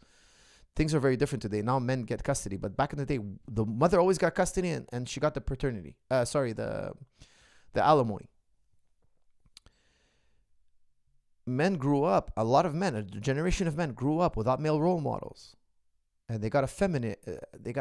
I'm not saying all men who grew up with women are effeminate. No, maybe they saw male role models on TV. You know, there's other, but they didn't have a male role model in the house. Now, Today, men are so bombarded. They're so bombarded with this anti-male stuff. Even me, even at the gym. Like today, I cracked a joke. I don't even want to say it online because people they're gonna downvote. I cracked a joke about feminism as a joke. My female students laughed. We all laughed. We had a chuckle because they know I'm very, it was just a joke. You know, I'm not anti-feminist at all. Like I believe in women's rights. Don't get me wrong. I just, I don't like fourth wave feminism or third wave feminism. I think it can go too far. I think it can go too far, in my opinion. Now, with that said, I think men have lost they've lost the guts to be men. And that's the root cause of most relationship problems in the West. It's the root cause, man. Look, if you ask my wife about me, she's gonna be like, oh, he's got these flaws. You know what? Those flaws for me, I think they're a good thing. She'll be like, oh, you know, my husband, maybe, you know, I was thinking, actually, I asked my wife, would you be my 100th episode? Will you come out and be my interview? Like live, right here, sitting next to me, an interview. I thought the guys would get a kick out of it. She's too shy. She's too shy to do it. But it would have been funny because I know she'll come here and she'll complain about me. She won't be shy, guys. She's not shy to criticize me, which is good in a spouse. Which is very good in a spouse. However, I think, I honestly think in our heart of hearts, those are the things that keep our relationship going. Like a lot of my toxic masculinity is called upon. It's called upon. You know what? Tomorrow, if a war breaks out and a new Reich comes up, a new Adolf Hitler, we're going to want those toxic. Right? Where are those warriors we used to have? Those guys we used to reprimand for being too rough and tough and aggressive. Oh, where are they? They're going to be nowhere to be found. You've reprimanded. You've reconditioned them. Today I was watching a documentary on the Spartans. Man, the Spartans. That's like, I think everybody's going to think the Spartans were sadistic. They were crazy, man. Aristotle called them, what did he call them again? He said they were animals. Aristotle, I remember the exact quote. I'm trying to remember. He referred Aristotle referred to the Spartans as animal. Now, I agree, because they would literally beat children to death. Like, they'd have different challenges. Like, literally. We're talking about Squid Games here. We're literally talking about Squid Games. Forget okay, we're not using guns here. They're using whips, knives, hammers. Like, the Spartans were crazy. It wasn't uncommon for a recruit to be beat to death, to be killed.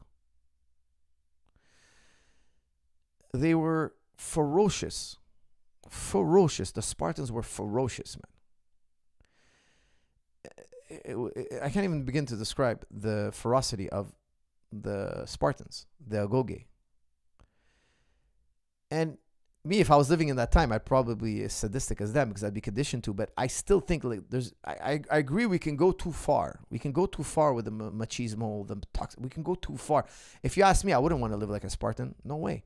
However, we can also we need a balance. We need some masculinity. Like, I'm not talking about going home and laying down the law and going back to 1920s. However, this generation, they've gone too far. They've become too effeminate. They've lost the plot, man. They've become unattractive to women.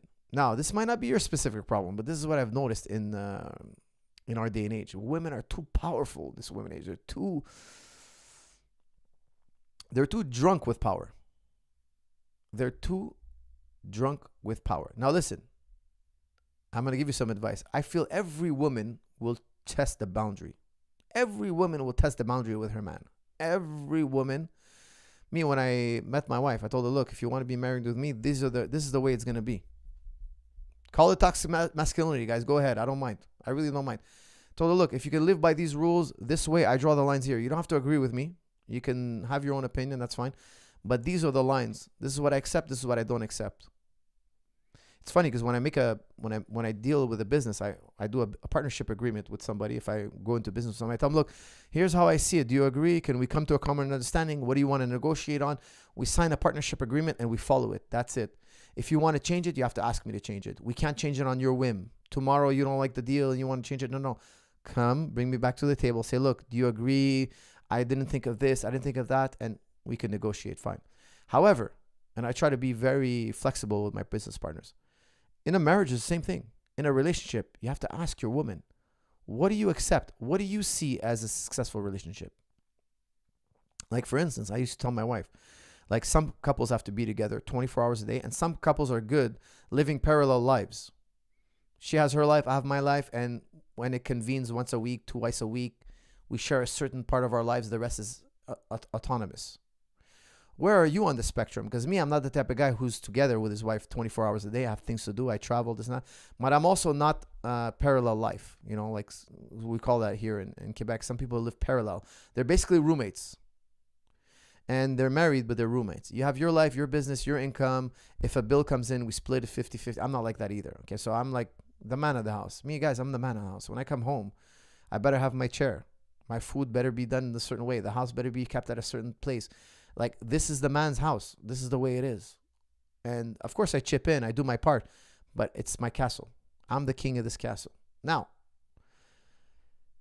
I'm also very nice to my wife. I don't want to come off as a jerk here, but I'm super nice to my wife. I treat her super well. However, I have a line. I have a boundary. I have a way. We have an understanding that if you can't live by these things, we're going to get divorced. That's it, period. If you can't live within my rules, within my way of living, just tell me that day and we get divorced. And I'll get remarried again. That's the attitude I have. Zeus, my opinion, is you're influenced too much by the West. The West is like, that girl's your soulmate. You got to have her. She's scarce. This is where you lost it. You're young. You're telling me you're 29. That's young. My original plan in life was to get married at 40. To get married at 40. To like that's when I should settle down. I called an audible. I'm not going to go into that story. However, I'm happy I got married much younger. However, 29 is very young for a man to get married. Find another girl. It's easy. That's how you gotta minimize the problem. The problem is very minimal. It's not a big problem. You have a broken heart. I get it. But you have a broken heart because the way you're interpreting the situation. Focus on bettering yourself. Find a high quality woman. You're 29. Find a high quality woman that will live within a boundary that you find respectable, that you can reach the greatest good, which is having a family. There's no greater good. There's no greater love you'll ever feel. There's no greater pleasure you'll ever get, worldly pleasure, than having a loving wife who respects your home, respects your family, puts your family first, puts her husband and her family first. They're rare, guys. Women today are very rare here in the West. If you go in the Middle East, they're everywhere. Every woman has 3-4 kids. She's happy to be a mother. She loves her husband. She's loyal to her family. She'll do anything for her family. Her family comes first. Find a woman like that in the West. She's a lost gem. She's a lost gem. It's almost impossible to find here in the West. It's almost, guys, when I met my wife, she was 18. I told her, look, this is how we live. You got to live our way or it's the highway. That's it. She was happy. She embraced the whole lifestyle. I'm very happy to report. However, I can't live that way. The West, it's not for me. It's not for me. Because for me, I need to have a successful family. If I don't have, I come from a very big family. I've come from a huge family. Family is first. If you are not with the program, okay, you're not for me. I have nothing against you. Go do your thing. Go do your thing. Be happy. Part ways. Learn to part ways with people who have different ways of living. Don't impose your way of living on them. It has to be voluntary, because if it's coerced, if it's twisted, if it's pressured, if you twist arms, down the line, they revert. Down the line, they're like, hey, you know what? I thought I could take it. I can't take it. They got to take a walk. You gotta get it. They have to be comfortable, happy, voluntary. Of course, because for me, I can't be like, I know, I don't want to judge, guys, but I got friends who have wives, non-Muslim friends that have wives that are like, oh, my wife does this, my wife does that, my wife goes here, my wife goes there. Like, are you crazy? Like, in my opinion, that's I don't want to judge, but that's insane. Oh yeah, I'm very unhappy. I'm very unhappy. I don't like. Who could handle that? Who could handle this? But men are so conditioned not to say anything. Be open-minded. Social pressures. Other women are doing it. Me, I'm like, hell no. Hell no. For me, it's pure insanity. The divorce rate in the West, ask yourself, the divorce rate is like 50%. Why would you go into a venture that has 50% chance of failure? Why would you go in a venture that has 50? Look, guys, I'm not saying that divorce is not worldwide. But in the West, hard to stay divorced. Prediction for Islam's fight. Benyil is a respected black belt. Do you have any fighters on the card? We need to see you grapple Khabib, inshallah. That's from Ishmael. Guys, it will be a dream to roll with Khabib. It will be a dream of mine. I don't have anybody on that card. I'm going to be on the card this weekend. I leave to Texas tomorrow. I'm really happy to go to Texas, so I don't have to wear a mask. I love it. I don't have to quarantine. I think the UFC is going to quarantine me, unfortunately. But yeah, I guess I'm going to be quarantined. But I don't know. I'm not even sure about that, actually. I haven't asked. Yeah, I'm assuming they will. It's unfortunate. But then I go to Vegas. I have a Super Bowl appearance in Las Vegas. Won't be wearing masks there. And then I'm back in training Tuesday, guys. Looking forward to training on Tuesday. The gym will be open. TriStar Gym will be open officially to everybody on the 14th. Be there, my friends. The gym is never closed. I'm going to turn my name. I'm changing the TriStar Gym to, I'm going to change the name to Never Closed. If you guys hear what I'm saying. If you read between the lines. I think Islam Makhachev is going to win this fight. I'll tell you why. It's going to be close, 2-3 rounds. I think exchanges per second, exchanges per minute is going to go to Islam Makhachev. And he's going to slowly start dominating the position, slowly increasing the pressure. And he's even going to get a finish. I think he's going to win a unanimous decision or he's going to get a finish. That's how I see it. I think that Islam Makhachev is going to work at too high of a pace for too long, that it's going to break Dariush's ability to keep up. That's how I see the fight, guys. Coach is a straight savage. That's from Irish. This is true, my friend. This is very true.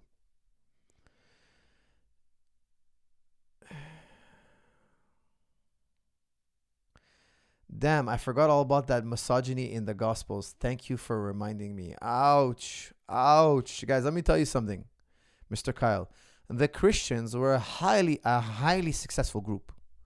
Much more. Tell me what significant group other than the Christians. Name me one. Name me one. The Christians, the Muslims, the Mongolians, the Greeks, highly successful groups. Highly successful groups. What made them successful? Historians theorize. Let me tell you what made the Christians successful. One of them was the nuclear family.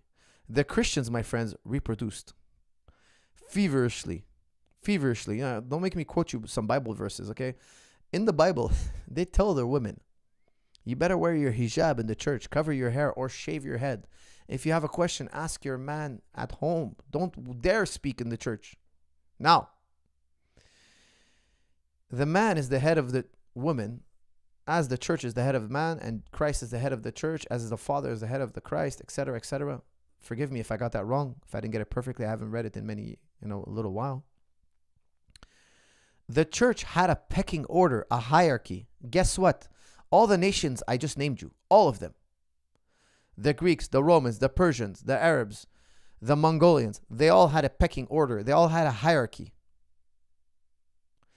And their women were always below the man. You think the Roman women were above the men? You should really look up how the Romans treated their women. Now, I'm not saying it's correct. I'm saying it was effective. The civilizations that made their women equal or superior to their men, where are they? My question to you, Mr. Kyle, where are they? They're in oblivion. They don't exist anymore. Name me one nation. One. By the way, who was the first female president in the history of mankind? Pakistan. Pakistan is a Muslim country. Ask yourself, why is a woman the president of a Muslim country? That's an interesting question for another day. If I remember correctly, the first head of nation, of a nation is, besides the classic Cleopatra and all that, that's a different story. Actual functioning president of a country, modern day country, is Pakistan. If I remember correctly, I have to look that up. I'm not 100% sure. But why were these nations, why were the women subordinate? Population. If a woman, let's say a woman says, I want to become a doctor, I want to become a lawyer. Great, they can do it, guys. In Islam, educating women is mandatory. You know, when Plato said women should become educated, Plato was pro women's education. The Greeks thought he was crazy. A lot of Greeks objected. A lot. Now look, women can be just as smart. Women do better in school than men today. Much better. No problem there. Women can be just as smart, just as educated, just as functional in the workplace. Women can do it, guys. I'm not saying no. However, they do it at an expense. They do it at the expense of your progeny. Now, I was talking to one of my employees today. We're talking about Quebecois culture. Here in Quebec, they want to propagate their culture. And that's fine. I love Quebec culture. I'm cool with Quebec culture. Je parle français. I'm happy I speak French. Je me souviens. I love Quebec culture. I married a Quebecoise. My children are Quebecois. However, if you want Quebec culture to flourish, you can't do it. It will never flourish if you twist our arm. You have mass immigration and then you twist our arm. No, the only way Quebec culture will flourish is if Quebecois, men and women, if a Quebecois man marries a Quebecoise, female Quebecer, and they have children, 2.8 children, and teach them and propagate their own culture. That's the only way. You want your culture, but you're not willing to marry a girl, have kids. No. You want to be a playboy. You want to marry 10 different... No, you want to court 1,000 different women. You want to have a girl who has a baby on the side. You want to have her on the side. You don't want to marry her. You're not serious. You're not ready to do the sacrifice. But these immigrants that come in, they have 5, 6 kids. They're married to their women. They come home to their kids. They don't go out and party. They don't drink. So their family unit can survive. And they propagate their culture, and then you're jealous. You're like, hey, those kids speak Greek, those kids speak Italian, those kids speak Arabic. They're propagating their culture. Yeah, because we paid the price. We paid the price. The Quebec culture became like they call it freedom, this and that, I'm not falling for it. That's your lifestyle. That's fine. I always tell my kids, people have different lifestyles than us. That's fine. I don't judge you. That's your business. But what I'm saying is, if you want your progeny to be successful, you have to pay the price. You have to come home. You have to keep your wife happy. Your wife has to sideline her career for a moment and have your kids. Like my wife was doing her master's. I wasn't like, how dare you get a diploma higher than your husband? I wasn't like that. I did tell her that as a joke. Guys, I did jokingly tell her. Out of the question. Why would I pay for her education? For her to be a degree higher than me? Hell no. No, of course not. I actually enrolled her. I paid for her happily. Put her through a master's happily, of course. But it became too much. Every day the babysitter came. My daughter was like 3 years old, 2 years old, immediately start crying. And my wife was just in this room studying online. She was doing an online course. She only had to go into actual school physically maybe once or twice a week, but it was too much of a burden on my daughter. I asked her to pull the plug on her master's and redo it in the future. Now she's studying again, thankfully, and she's doing her courses. However, at that time, my daughter was like having a breakdown. Every time the babysitter would come, and the babysitter was in the house with me in it and my wife, like we weren't like abandoning my child, but my daughter knew that she was spending the evening without her mother. She would break down hysterically. Now, it was enough. I'm traveling left and right. I don't want to burden this child again with her mother not being around. There's actually a lot of studies on absent parents. You don't want to be absentee parents. You don't want to come home and your daughter associates the nanny as mother more than you. Okay? Very careful with that. People, the rich kids, a lot of times they get attached to their nanny more than their parents. They don't even know their parents. So I asked my wife, pull the plug on the master's, let her get to a certain age when she's more independent, and then I re-enroll you. And that's what happened. Now my daughter's 7 years old, far more independent. My wife does her thing. My daughter does her thing. She has a routine. She's more acclimated. However, to have 3 kids, we had to pay the piper. I had to suffer. Believe me, I worked my butt off to be successful and to raise 3 kids. It was a very difficult thing. Guys, for those of you who haven't had children are a full-time job. There are a lot of time and energy. I could not have done what I did, the way I did to build my career when I'm having 3 kids. It would have been I would have to have neglected my children. And that's a very sad thing. So, you have to prioritize.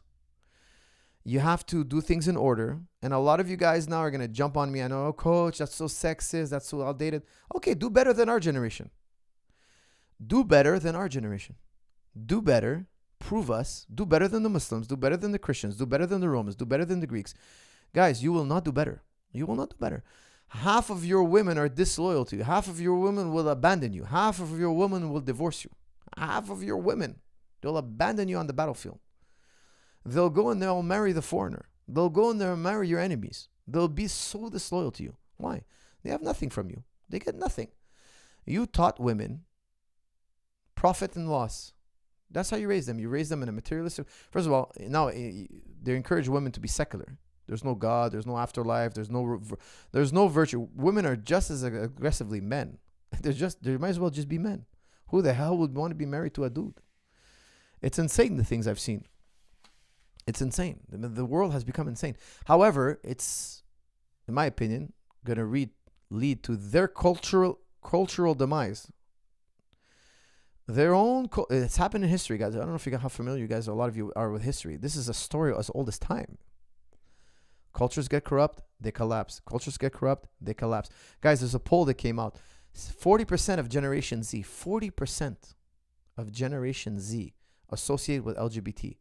30% of Christians, of Generation Z Christians, 30% associated with LGBT community.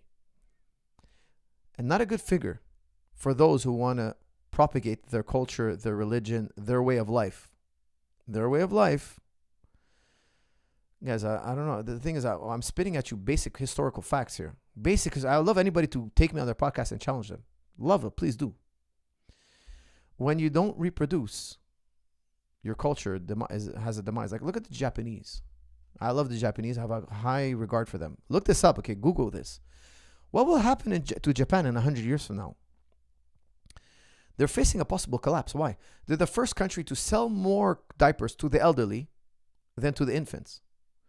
Imagine this. Imagine we had 100 people in a society. Keep the numbers really short and easy to calculate. 50 men, 50 women, 100 people. That's 50 couples. Imagine those 50 couples only produce 1 child each. The generation after, they're only 50. You can only have 25 couples. That's half the population. If those 25 couples can now produce 12.5 children, that's 6 couples. Your generations are getting lower. And that's what's happening in Japan. Japan doesn't want immigration. Japan is very homogeneous. Japanese when you go to Japan, you see Japanese people. You don't see immigrants. Come, tour Japan, spend your money, and then leave. We're Japanese here. I have nothing against that. That's their country, their culture, their borders, their way of life. I respect them. That's their way of life. I won't interfere. I don't go there and interfere with their way of life. However, Japan is facing a real challenge. In 100 years from now, Japan will not exist if things keep going the way they're going. Japan is relying on technology. The last I've studied on this, the last I've read, they're relying on technology. They won't need taxpayers. They won't need the workforce because of technology. They're going to build robots. They're hoping for a technological boom so that this statistic doesn't remain true. They're actually hoping to defy the norm, historical norm. Maybe I hope that they're successful. However, I find it unlikely. Who knows? Maybe there's going to be a technological boom and they won't need immigration. However, till this day, right now, if things continue the way they're continuing, they will have a collapse.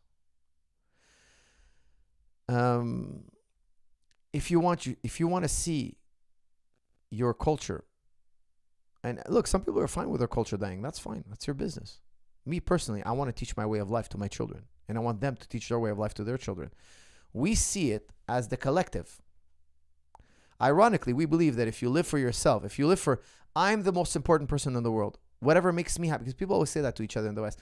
Whatever makes you happy. If that makes you happy, man, it's good. If it doesn't make you happy, it's bad. If you're happy, I'm happy. If that makes you happy. No. Us, we believe in, if it's good for the collective, then it's good. If it's bad for the collective, we don't want it. Because ironically, we believe, if you live for the collective, you'll be happy. Because we need community to be happy. If you live for yourself, what makes me happy? Too bad for my wife. If it makes me happy, too bad for her. My son, if it makes him happy, too bad for me.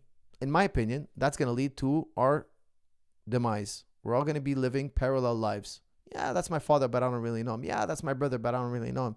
What's good for him? That's his house, his life, his way, his assets, there's no familial spirit. In my opinion, that's what leads to misery. So they have their life. They have their way of life. Let them live their philosophy. Like me, when people tell me, hey, I wear a mask and I hide in my basement, I tell them, look, that's your philosophy. Live it. Show me that it's better and I'll adopt your philosophy. I live the philosophy that I defy every rule they give me. Every rule. I don't believe in the rule.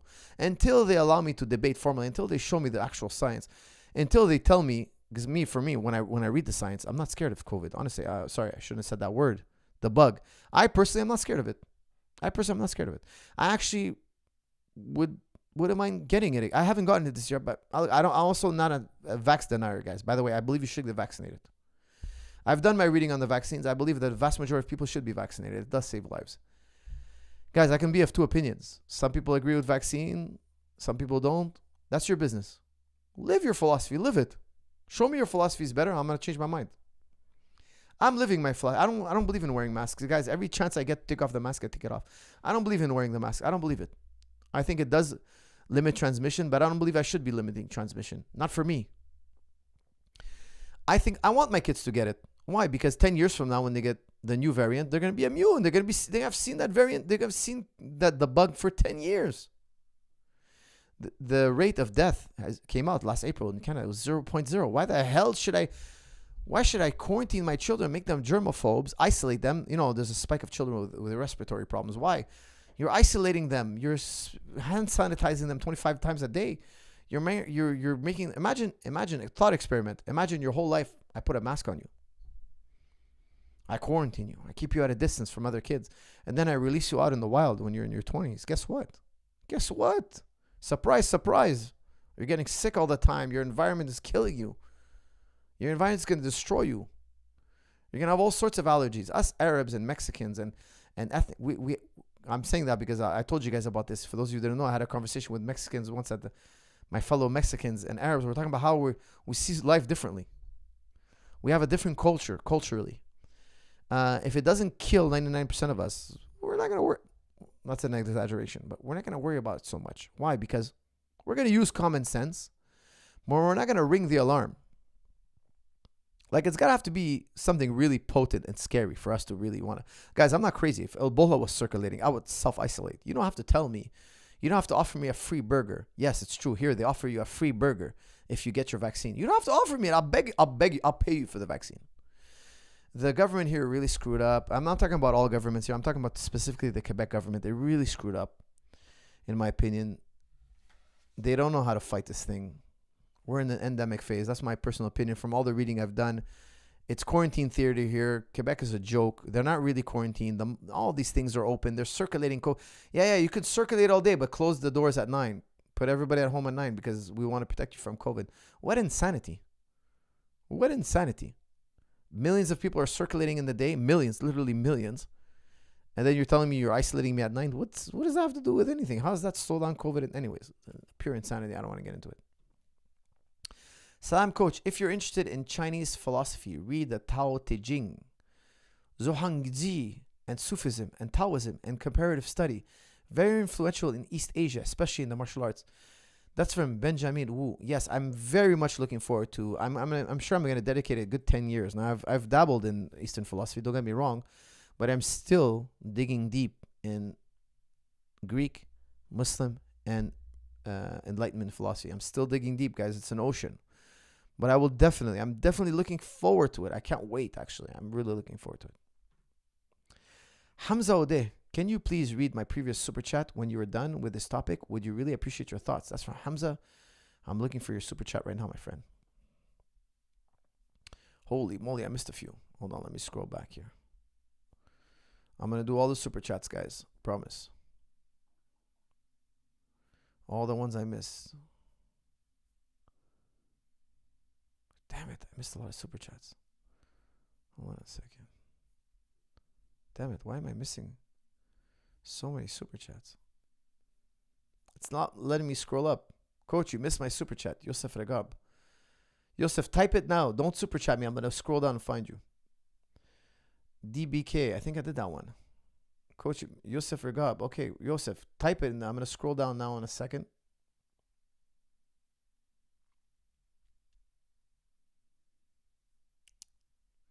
Talal Ashur. Best way to improve posture. Read Becoming a Supple Leopard by Kelly Starrett. Zico Siko. Okay. I'm going to do Zico's comment first, guys, because I don't want to miss it. Coach, what do you think about the Joe Rogan N-word controversy? I'm black and don't think he's a racist. They are after him.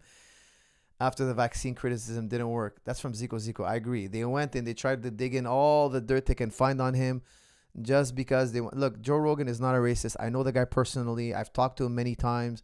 I've hung out with him many times. He's a very, very honest guy. I think he's said many wrong things in the past. He's open to be corrected. I've said many things wrong. Guys, if you talk as much as Joe Rogan, people are going to cross-examine you. They're going to find a million wrong things you said. It's okay. Just admit you were wrong and go on with your life. It's okay. People send me corrections all the time. Sometimes I misuse words. And I apologize and I correct myself. That's fine. It's all okay. It's all okay. Joe Rogan's, there's so many hours of Joe Rogan. There's so many hours.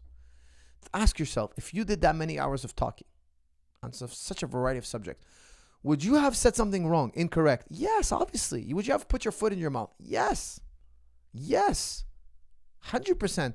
Now, using the N-word, I don't think it's right. He did it wrong. He apologized. He admits he's in the wrong. I forgive him. Now, I'm not in the position to forgive him. The black community is in a position to forgive him. But I forgive him to my capacity, let's say. I think you said you're black and you don't. I believe you're being. I don't believe you're trolling. I truly believe you're a black man, and you know that Joe Rogan absolutely adores every single type of people. He's a very humane human being. That's been my experience. Now, I think he's had a lot of different type of characters on his show, and you know he's been. I asked him. He has a lot of Muslim haters, and it's such a disgusting thing. I wrote to him. He said, "Look, I'll have a Muslim guy on your side. Come." I told him, "Look, let me bring my interlocutor. Bring any interlocutor you want. Harry, anyone, any Muslim hater." Open the Quran, open it, and tell us why we're crazy. Tell us, we'll come. Because look, you want to talk Islam, we'll talk Islam. You don't want to talk Islam, we won't talk Islam. What do you want to talk about? Fitness, health. But once you start talking about half the known world, you're telling us that we're animals, we're savages. This is far from the truth. We are not savages. We are more civilized than anybody.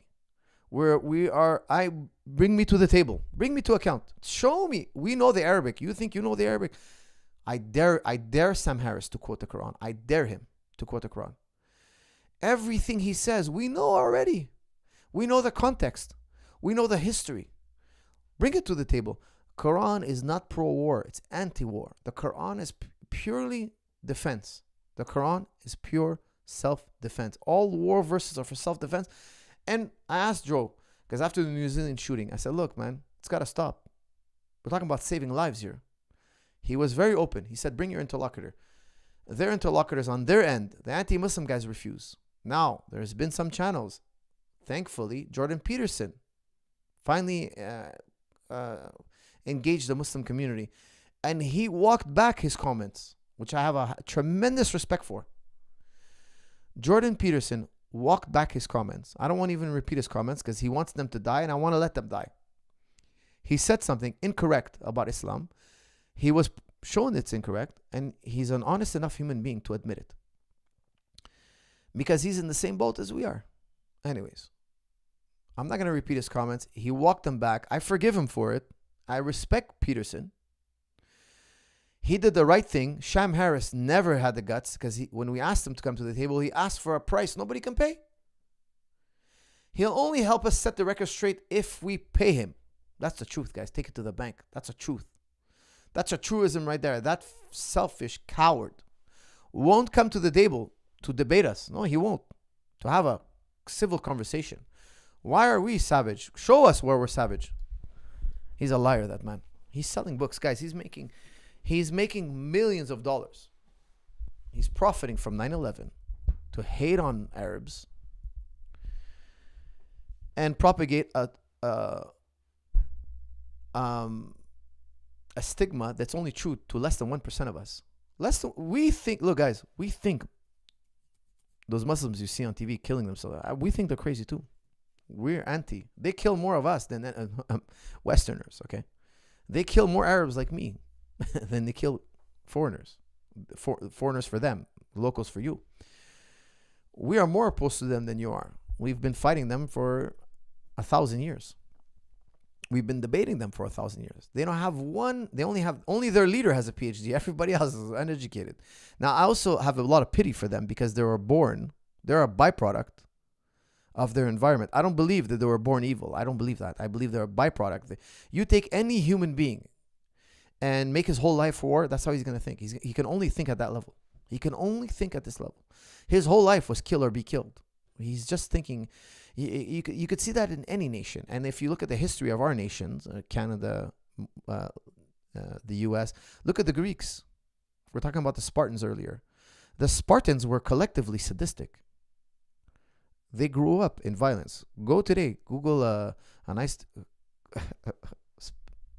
document. I told you earlier today, if I was born with Sparta, I'd be crazy like them. I would be just as sadistic as them because I would be a byproduct of their indoctrination. If you expose people to violence at a young age, extreme violence, they become psychotic.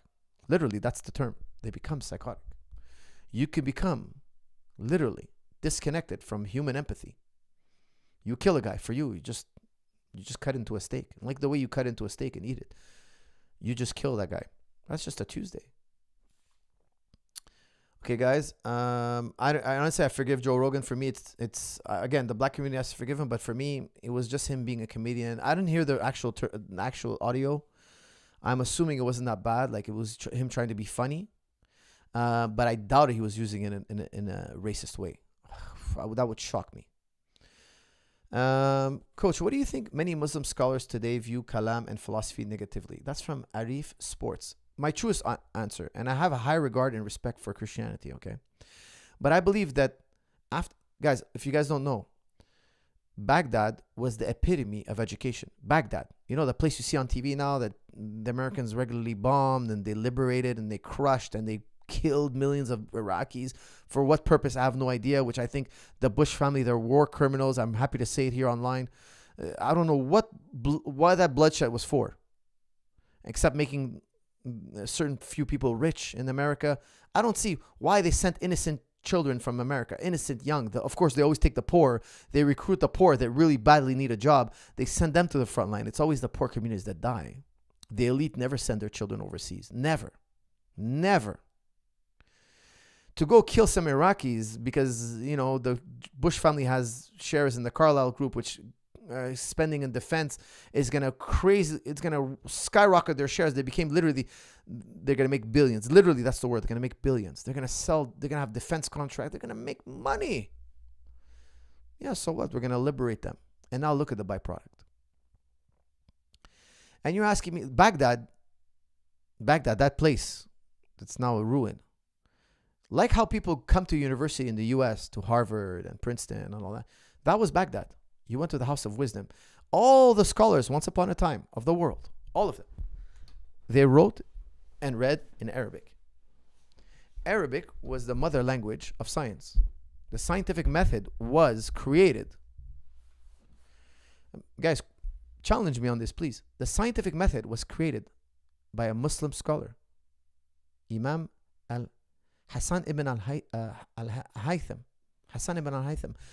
The modern scientific method. The modern scientific was made in Baghdad. The Arabs. The golden age of science was the Muslims. Then the Mongolians came and cut us to the knees. Okay, they chopped us to the knees. They really crushed us. And they took our libraries and threw them in the river. They burned them and threw them in the river. They say the river ran black with ink.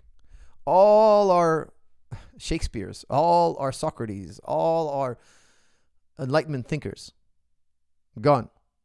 All of them. Their books gone. Our elite killed, massacred. Guys, if you read the history of what the Mongols did, you know who did a really good piece on it? One guy did a really good piece. He's actually not a historian, but he did a slam dunk history. He was on Rogan. He's a really great voice. He did a phenomenal job. Somebody put him in the description, please.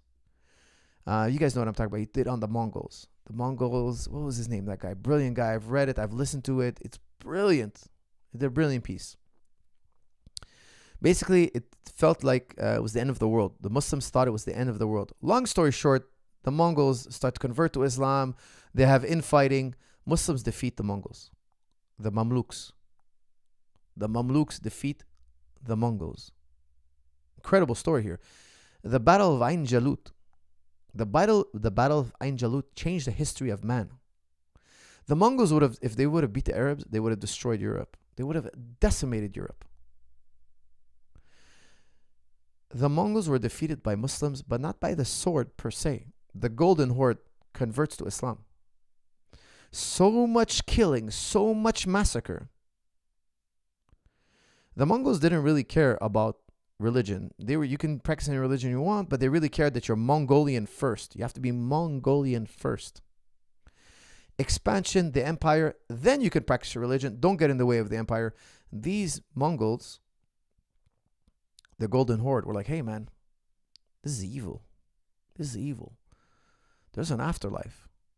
This is all coming back, man. Like I woke up in this world, I'm going to wake up in another one. And everybody we massacred, that pain and suffering is not gone. It's going to be ours. We're going to pay. So they converted, and the horde was Adam and his brothers to convert. Infighting led to the Mamluks defeating for the first time, and I can't remember how many hundreds of years. I think 200 plus years. The Battle of Ain Jalut, the Mamluks, these men were kings, my friend. They started off in Islam as a slave class. In Islam, a slave can become a king. The slave is equal to his master. That's a traditional teaching in Islam. Islam inherited slavery. Islam doesn't allow slavery, but when Islam came, slavery was already existing. Instead of having a war, massacre, in Islam, there's 101 ways to free a slave. A slave can free himself. He can ask for himself to be freed. Some slaves didn't want to be freed, by the way. That's a story for another day. Because economically, it was more beneficial for them. At that time, okay, ultimately speaking, they want to be free eventually. But sometimes it was more advantageous. You have a good master. He's rich. You're living large. Better to be where you're at. And plus in Islam, the slaves have to eat same food, dress the same clothes as the master. Islam did a lot of things you can't think Islamic slavery is not transatlantic slavery. Nothing to do with it. You can't whip your slave. You can't beat him. And you can only acquire a slave via POW. That's it. Prisoner of war. That's it. You cannot. Many slaves convert to Islam because out of sheer love for Islam. That's another story for another day. We'll talk about slavery another day. If anybody wants to challenge me on slavery, please do. Islam today abolished slavery slowly over time. The slaves, in the Quran, it describes what's a believer. One of the criteria of a believer, to be a believer, is you're freer of slaves. Okay, you walk you struggle. You're ready to struggle for good. Okay, there's all these criteria, and one of them is you're the freer of slaves. If you did a sin and you feel bad about it, free a slave. It's always free as the Quran is so many times free a slave, free a slave. All slaves were freed over time, and a slave can free himself, whatever he's worth. He works it off at a fair wage to his master. I hate to use the term, but that's what it was. And again, Islam inherited these terms, didn't create these terms. Okay, it was Islam came to resolve this issue. But back to what we're saying. What happened to the golden age of Muslims? It's funny because Neil deGrasse Tyson does a whole speech on this, and the Westerners are hating on him because they think that the Enlightenment period, the Europeans created science. Totally wrong. Totally wrong. Unhistoric. Easy to prove. Very easy to prove. Anybody want to challenge me on this point, please bring me on your podcast. Prove me wrong. It's impossible for you to prove me wrong. It's impossible. But if somebody wants to call me on their podcast, please do. Anyways, the Arabs were brilliant, guys. At one point, guys, many nations are brilliant. I'm not saying because they're Arabs. I'm not even Arab. I'm Phoenician. The Greeks were brilliant. The Persians were brilliant. There's so much brilliance through all the races. Okay, all of them were brilliant at certain phases in their time. What happened to the Muslims? What happened to the Arabs? In my opinion, when the Mongols cut them at the knees, they had a reform. They felt like this guilt that because they reached for the skies, because they had so much technology. By the way, guys, so much technology comes from the Arabs. It's crazy. Neil deGrasse Tyson says, never more, never before, never after than this golden age of the Arabs, the Muslims, was more innovation. Before or after, it was the most golden time, the most discoveries. He says, look, what happened to them? He falsely attributes it later on. He's not an expert in Ghazali. I don't want to even get into it because I've talked about it in this channel in the past. The Arabs, in my opinion, had because when you ask historians, by the way, guys, I've researched this question. There's no clear answer. We're still not clear on it. But if you're asking my opinion, because I can't corroborate it. I can't say that, look, this respectable historian has consensus by these other, there's none of it. We're not sure. But in my opinion, in my years of contemplating this question, the Arabs had this guilt that, look, we loved the world, the dunya, as we say in the Muslim lingo. We say that we were so fascinated with studying the world, we forgot about our duties. We forgot about our relationship with God. And they kind of saw it as, because even the Mongols, when they came into because you have to understand the Muslim mindset. This is a very interesting question. It's a fascinating question. You see, in Islam, the way we think is like, if tomorrow, let's say a guy comes in and he robs a bank, and I was in the bank at that time, and he shoots me in the leg, and I suffer a great pain. I don't think that guy injured me. Yes, he injured me, but ultimately speaking, this is an act of God. All of it. It all goes back to determinism. Now, Muslims, you might not even know this, but we are hard determinists. Every result in life is we'll talk about free will another day, okay? But there's a harmony. We can harmonize these two ideas. We are hard determinists, but we believe in free will. I'm not going to get into all the harmonizations of it, but believe me, we can harmonize it in philosophy. Absolutely. Logically speaking, we absolutely can. But we're hard to, ultimately speaking, it was willed by God ultimately. Everything, every event. So this horrific event happened to the Muslims. And they're like, what did we do to deserve this? The Mongols, when they came, the Mongols very much understood the Arabs, the Muslims. They said, look, the Mongols, when they came into the mosques and they addressed the Muslims, they said, look, we're your punishment from God. Because they knew the Muslim belief. The Mongols were very, aware of what we do, how we think. They were like, look, we are your punishment from God. This is going to go really bad for you. So the Arabs, very defiant, fought them, got killed. Eventually the Mamluks win. But what happened to the thinking Arabs? Well, one, our libraries were destroyed, our thinkers were destroyed, killed, murdered, hacked. The Muslims started, in my opinion, to copy the Christians. Now, if you look at Christian history, and this is not inherent in the Bible. I'm not saying that the Bible is propagating these ideas. I'm saying this is a I want to be clear here. The Christians gave the Christians of this time in the Dark Ages, at the same time, because don't forget, the Dark Ages of the Muslims, the Dark Ages of the Christians was the golden age of the Muslims. So it's not true. It was a dark age in Europe and a golden age in Islam side by side. The Romans, when they converted to Christianity, 400 years, they had a collapse. Why? Because the Christian had a very different outlook in life. And what made the Romans successful in one way, don't get me wrong, the Christians were widely successful, but in terms of technology, they had a major crash. The Romans of old built incredible structures. They were great engineers, amazing engineers, not great mathematicians, but great engineers. Good mathematicians, great engineers. When they converted to Christianity, generations down the line were asking, who built these roads? Who built these aqueducts? Who built these things? It was your forefathers that built them. However, you lost your engineering ability. Now, the Christians were successful in many ways, but not in terms of technology. They weren't academic anymore. They were not academic. And they had a dark age. Then the Black Plague hit. Once the Black Plague hit, the church lost its power. Then you had the Renaissance, the Enlightenment period, the Renaissance, the rebirth. Now that these clergies are not in power anymore, why weren't they in power anymore? Because the clergy was dying just as much as the regular Joe. Science started to flourish. Now, the science in Europe at that time was influenced by the Muslims. I can guarantee you this. They started to recycle a lot of ideas. Now, don't forget, the Muslims are also heavily influenced by the Greeks. I'm not saying this originates only by Muslims. Greek philosophy was saved, any historian will tell you this, by the Muslims, because the Christians were burning every book that wasn't a religious writing. They were going to destroy all Greek philosophy. Greek philosophy was a heresy, a threat to Christianity. Roman thinking was a threat. Done. Burn it. Burn all your libraries. So what happened? The Arabs copied, translated, and harbored the Greek philosophy and other things, all books of knowledge. Now the Arabs later, after they fell from the Mongols, did the same thing the Christians did. Why? In my opinion, when you're a byproduct of war, so much war, you grew up with war. And there's actually studies of this. Guys, it lowers your IQ.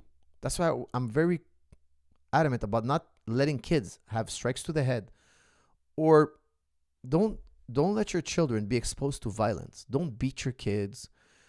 Don't blow up on them. Don't be angry with them. Don't show them violence. Don't expose them to violence. Now, train them in sports, football, maybe not football, but like wrestling and make them tough. But don't beat children. Don't be overly negative towards children. You lower their IQ. We have studies. There's a book called Nurture, actually. It's a very interesting book. I'm forgetting the author's name.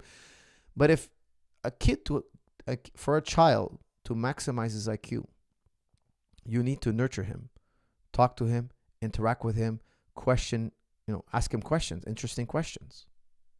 Why do we call it a triangle? Do you think it's because it has 3 angles or 4?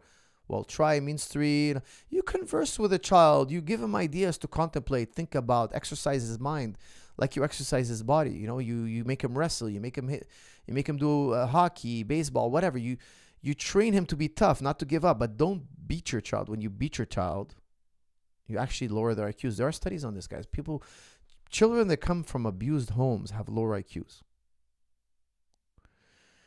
It's a sad truth. Okay, so be very aware that your child's well-being is at stake. Okay, so live by good example. Now, what happened to the Arabs? Because there's no clear answer. I think it's a collage of many things.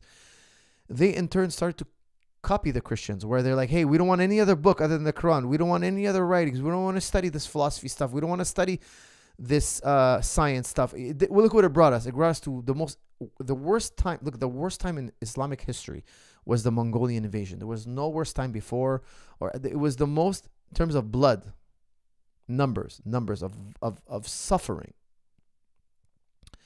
And it's so closely associated with worldly study that the Arabs just snapped. They went back 180.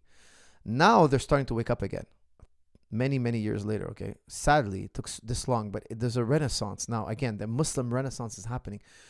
The Quran is always talking to you about being rational, thinking deeply, what is philosophy? What is philosophy? Philosophy literally means lover of wisdom. But today, when we use the term, by the way, every Muslim or Christian should be a lover of wisdom.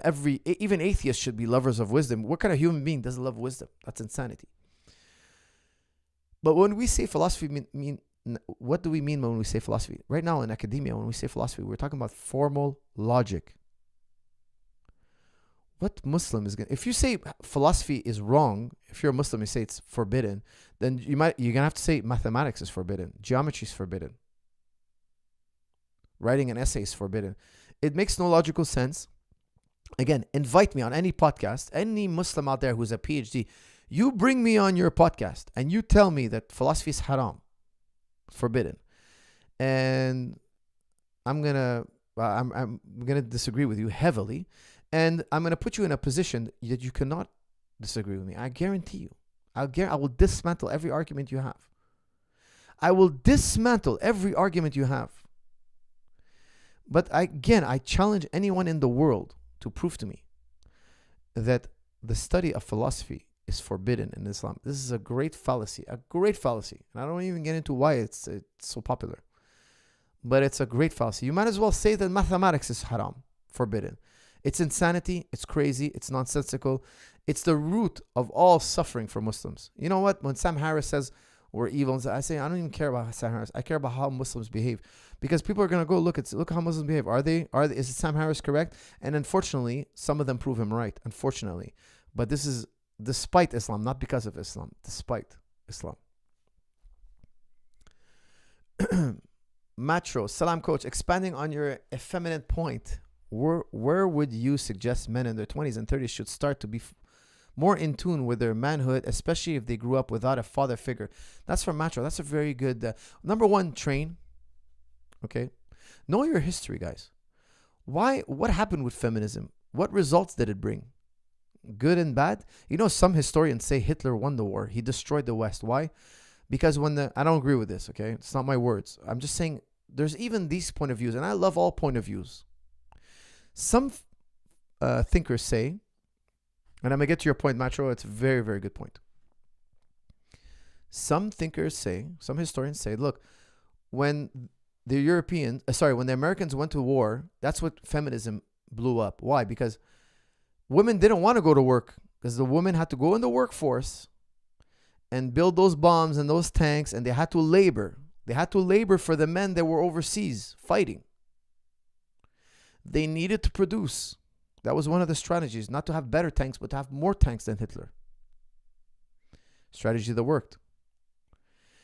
So they created this character, you know, that woman with the arm like this, and feminism, you can do it, you can do it, you can do it, you can do it. Women, you can do it, you can go. Women were very happy at home. The 1940s, 40s women were happy to be at home. The 1930s women they were very Christian. Guys, the Christians were widely successful. How dare you question the Christians? How dare you question the Christians? How dare you? They built your entire society. Guys, they built your entire society. You know, it's amazing. I was listening to... I'm going to get to your point, man. I'm sorry for sidetracking. I was listening to Jordan Peterson. He's like, I just figured it out. You know, the Christians' religion built a structure that we all... It's like, dude, you just figured that out? Come on, man. Come on. We know this for well over 1,000 years. We know this. There's been so much commentary on the structure that Christianity gave to the world. Islam, Christianity, so much. Obviously, it's the Islam. The Quran even tells you the rope that all believers hold, one rope, one. Guys, it's such a theme. We know this is basic. You just figured this out? He was talking on the Rogan show. They put up a clip and I listened to it. He's like, I just kind of figured it just hit me. Guys, we know this for 1,000 years, well over 1,000 years. There's so much commentary on this. Why? The question of why Islam and Christianity is so successful, the answer comes again and again. They unified people under one banner. How was Genghis Khan successful? He unified all the... Genghis Khan, there were many Khans. Genghis Khan means the great Khan. He got the Khans to follow him. Why did they call it the United States of America? They united. Together, they could defeat the crown. Guys, unity, you know the saying, united we stand, divided we fall. I'm not going to get into it. Christians were wildly successful. The women in the 1920s were very Christian. 1930s were very Christian. They were happy that their man is the head of the household. They were happy this way. Then they got pushed into going to work. The country needed them. The government's like, hey, we got 2 tax-paying individuals now. It used to be that one goes to work, one raises the children, and you have a beautiful nuclear family. One household, one paycheck. We have no room for inflation. Now the government's like, hey, this temporary tax is great. If the women keep working, we'll have double the taxes. And now today, fast forward to today, 2 people working can't afford a household. Here in Quebec, Canada, you can't afford a household. Another story for another day. Now, these people sitting at home were like, hey, I come back home. My wife has got a job. She's got a paycheck. She's got a vote. By the way, famously, most people don't know this, but women in America didn't want to vote. Majority of women didn't want to be able to vote. Why? Because it came with drafting. If you vote, you have to be drafted. Most women didn't want to ever see war, and that World War II had just happened. What the hell? Why the hell would I want to go to that bloodbath? By the way, a lot of people who came back were not well, psychologically speaking, right? They saw the horrors of war. So they're like, hey, why the hell would I want to be drafted? People didn't know that World War II was going to put because World War I and World War II were so close to one another. So people grew up listening about World War I, then they lived World War II, and now they're like, hey, World War III is right around the corner. Why the hell do I want to go into a human bloodbath? You have to understand the theme of the day. We have to put our minds in how they were seeing the world. Now, Hitler, in a way, inadvertently triggered feminism in not only Hitler, but in the West. And that had a ripple effect to where we are today. The happy home is no more or very rare in America. That's the sad truth. Most homes are broken homes, divorcees. It's more of a casual thing. That deep, the Mexicans have a great saying. They have this saying. I forget how to, I remember I trained a bunch of Mexican fighters. They're like, it's a mother's love or nothing. Listen to this, okay? Somebody write the saying. I'm sure there's a few Mexicans listening to this. My dear Mexican friends. It's a mother's love or nothing. Meaning if you don't get a mother's love, it wasn't worth it. Nothing is good. There's nothing better. After you've tasted a mother's love, nothing compares. In Islam, we have something very similar. So a mother's love is the epitome. But the thing is not a woman's love, a mother's love. Listen carefully. A mother's love. Because for us, in our society, the highest person is a mother. Not a girl, not a woman, not a man. Forget that. She raised our children. You can't touch her, man. You can't criticize her. You can't talk down to her. She gave you children. That's it. Paradise is at the foot of your mother. That's what we're taught. You treat your mother like a queen. Who's the number one person you should love? Your mother. Who's next after that? Your mother. Who's third? Your mother. Who's fourth? Your mother. Who's fifth? Your father. So 4 times the mother. This is what we're taught in our tradition. The mother, guys, not the girlfriend, not the husband, not the man. No. The mother. Now, a mother entails that she's married, she had kids. That's the summum bonum, the highest good a human being could do. So you see, we have a radical different worldview that America used to have, and I personally don't want to.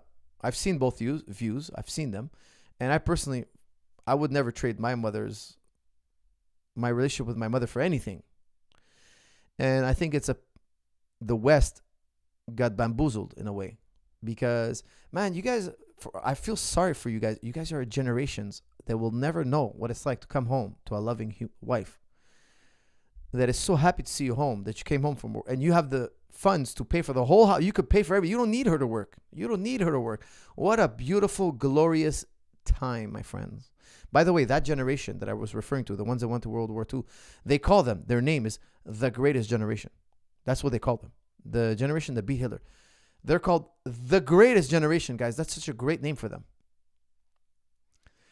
It was the greatest generation. I feel sorry for you guys. My heart hurts because you will never taste.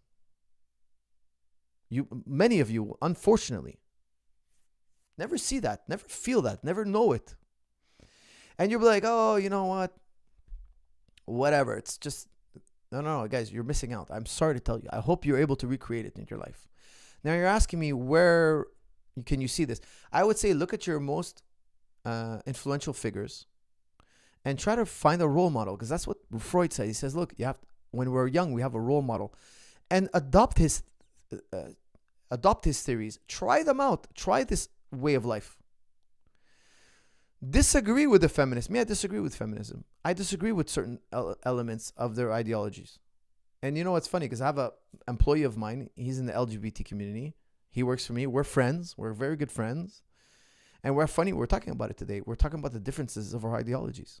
And peacefully, friendly, no anger, no animosity. We're good friends. He has one point of view. I have another point of view. Guys, by the way, me, when I disagree with people, I'm happy to disagree. I'm happy even to change my mind. However, not because you have a different point of view, I want to attack you. I find that so ignorant. Like when you go to university, it's considered ignorant. It's considered like childish to personally attack somebody because they have a different worldview. It does happen from time to time, but that's lately. Because the kids today are becoming more and more intolerant, unfortunately. Whereas before, we can have an open dialogue with pretty much anybody. Disagree with each other. And not get heated. Now, when I was in university, it did get heated. I don't want to say it didn't get heated, but it wasn't as bad as today. Today, it's savage today. Today, they go after you personally after. They want to attack your personal life. They want to ruin you. It's insane. My friend, Macho, my solution for you, what I would say is find appropriate role models. Hey, guys, I have a ton of super chat revenue. This can't be right. It says $580. That's incredible. Guys, you're spending too much money on this show. Let's slow it down a bit because I have to sign off in a little bit. For a good role model, just watch all 100 AMAs, history lesson and Arab sex education included. Andrew Palim. I'm going to give you an Allahu Akbar, Andrew. Yes, that's a very good. Listen, guys, the Arabs are not stupid. The Muslims are not stupid. We are a highly successful people. Highly. Guys, by 2070, 1 out of every 4 people or every 3 people is going to be a Muslim. We're an incredibly successful group. Incredibly. Not because we're dumb. Now, how do you define success? That's another topic for another day. But in a way, we're very successful. Now, I critique the Muslims, guys. If you put me in a room with Muslim people, you're going to hear me critique the hell out of them. I critique them all the time. When they tell me philosophy is haram and all that, man, I rip them a new one. First in a nice way, and if they disagree with me, then I ripped him. You know why? Because he can't say I'm prejudiced to him because we're both Muslim. I'm culturally Arab. I'm not Arab bloodline, but I'm culturally Arab. Because we're both Arabs. He can't say I'm prejudiced. Now he's my little brother. I can let him have it. He's my little brother. We have a different way about us. Okay, when you see 2 Arabs arguing, we have our own way. If I see 2 Haitian guys arguing, look, I don't get involved. They have their own way. If I see 2 German guys arguing, they have their own culture. They have their own mannerisms. Like me, I tell my wife, when me and my brothers are arguing, don't get involved. We have our own way. Don't worry. We're not fighting. This is not fighting for us. Yeah, we're yelling at each other, but it's not fighting. For us, this is how we talk. When I first met my wife, she didn't understand how we talk. We're very loud. We're very macho. But 5 minutes later, we're fine. No problem. I didn't even remember what we were talking about. My wife's like, how are you feeling? I'm not feeling anything. I don't feel... my poor wife, man. Listen, my wife's always trying to get me to talk about my feelings. I tell my wife all the time, I only have feeling in one place. That's it. That's all you have to worry about. Don't worry about what else. Don't worry about anything else. There's only one place. Unfortunately, my poor wife has been tortured by my toxic masculinity. Again, guys, I joke with her in this way, but I'm not a very emotional person. I'm a very, and Arabs, we're not so emotional. We're not. Like, it has to be serious. Like, I tell my children, every time they cry, I tell them, I knew it. They're like, what? I told your mother I was going to have your tear ducts removed. Right when you were born, she was like, no, don't worry. I promise you they won't be crybabies. And now look at you. You're crying over this and that. I should have done it. I should have had your tear. Papa, you had your tear ducts removed? Yeah.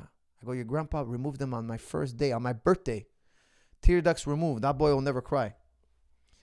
By the way, babies don't shed tears, but I was convincing it's an ongoing joke. It's a joke. My kids know it's not true because they ask my parents and ha ha ha. It's a joke. But I'm teaching them a level of machismo. Yes, you're boys and you shouldn't cry. It's true, you shouldn't cry. My daughter cries, I hug her and I coddle her and I make her think so everything's gonna be all right. My sons, when they cry, guys, you don't know what I do to them. When I was young, let me tell you a story about me when I was young. I complained to my father that my brothers were hitting me and I was crying. And he did me the biggest favor. Now, I forbid you all from doing this. I forbid you all from doing what he did. I forbid you all. Don't you dare, in this day and age, do it. You are forbidden. I have never done this to my children. It was a different time, a different place, a different culture. It was acceptable what he did to me at that time. I'm forbidding you to never do this. We have better ways now. We have more sophisticated ways. But my father slapped me and he slapped me hard. Pow! It's like, defend yourself. My mind changed that day, guys. I am where I am today. Today, if anybody wants to fight with me or is aggressive toward me, I'm ready. To this day, I'm still prepping how I'm going to defend myself. Like, he scarred me for life. I got slapped. Look at these hands. See these hands? These are my father's hands. My dad's a mechanic, so they're twice the size. These hands, you don't want to get hit by this, my friend. You don't want to get hit with this bare paw. Okay? I could kill you. Now, this slap changed I had a mind shift. My mind shifted that day. And ever since, till this day, look, I'm obsessed with martial arts. I'm obsessed. Look at GSP story. Same thing. Same similar idea. You trigger something in a human being's mind when you put him in that kind of position. However, you all out there are forbidden. It was a different time. Now, if you do that, my friends, your wife will divorce you. She'll take half your money. And your children will hate you because it's so far from the norm today that now you have to use martial arts. You have to use martial arts to train your children and do it in a correct way. Now, I'm not talking about beating your kids in martial, but toughen them up. I find it's better to do it via martial arts than beating them. It's way better. It's 100% better. And they'll get all the benefits and more. I wish my dad just kind of signed me up into martial arts, That would have been a better solution. But Andrew Palim, you are the wisest of them all. Just listen to all 100 AMAs. Okay, guys. Another selfie pointing in. $99 from Benjamin Yu. Wow, this man is a very generous man. Is this possible? Salam, coach. If you're interested in Chinese philosophy, read I read this one already. How did I miss that it was a $99 one? My apologies, Benjamin Yu. I should have thanked you. Average Smith, $4.99. I appreciate every dollar, guys. For us, you're the best coach of MMA to ever have lived. I once heard George St. Pierre say that jiu-jitsu belts don't mean that much. Do you agree? Jiu-jitsu belts don't mean that much if you don't know MMA. Today, it's very hard to be a world champion if you're not a black belt in jiu-jitsu or at least a purple belt. Okay. I know there's exceptions, for sure. However, we used to say, look, because the thing is, you have to understand, we come from a time where it was like you're like an MMA guy versus a jiu-jitsu guy. That guy's a black belt in jiu-jitsu. He has very little striking, very little MMA. And we were like, hey, after we hit him once, it was an ongoing thing. We would say, hit him once, he's going to be a brown belt. Hit him twice, he's going to be a purple belt. Hit him, and all of a sudden, his jiu-jitsu doesn't really matter anymore. You're just beating the hell out of the guy.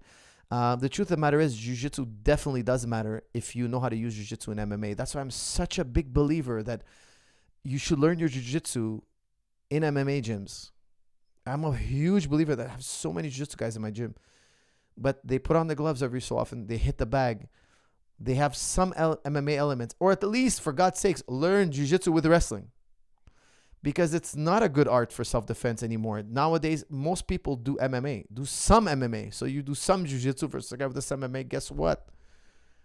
Jiu-jitsu ain't going to help you, man. And I'm saying that as the biggest jiu-jitsu fanatic probably on the face of the earth. Or at least in Canada. Guys, I'm a jiu-jitsu psycho.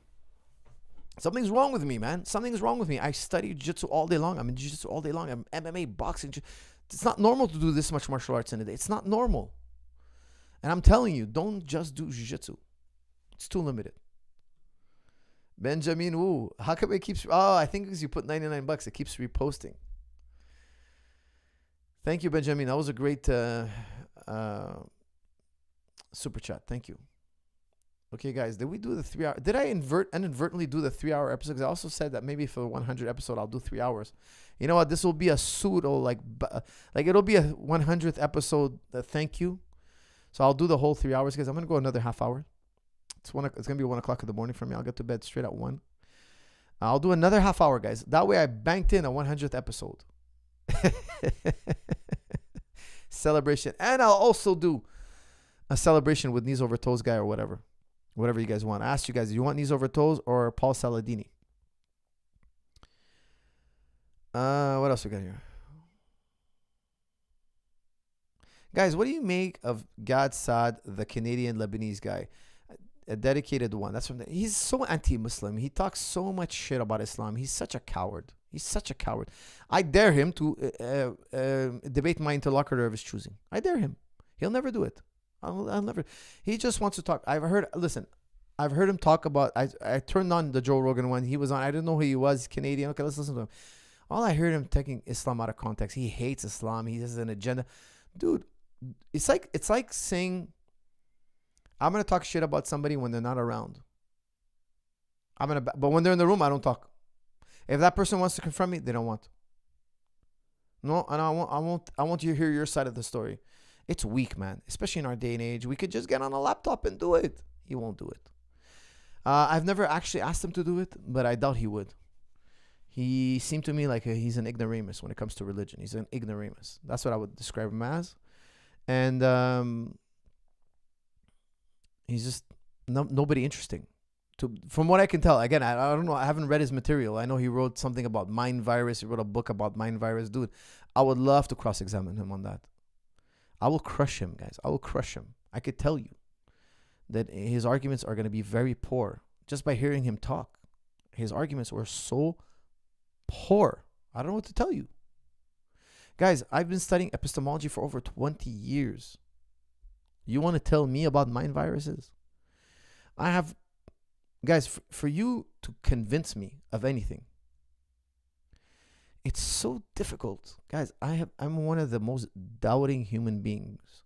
I have every single argument. I entertain every single argument. If you guys asked me, like, if I told you what I studied, what argument, you guys would think this guy's crazy. Why would he study all this? Why would he read all this?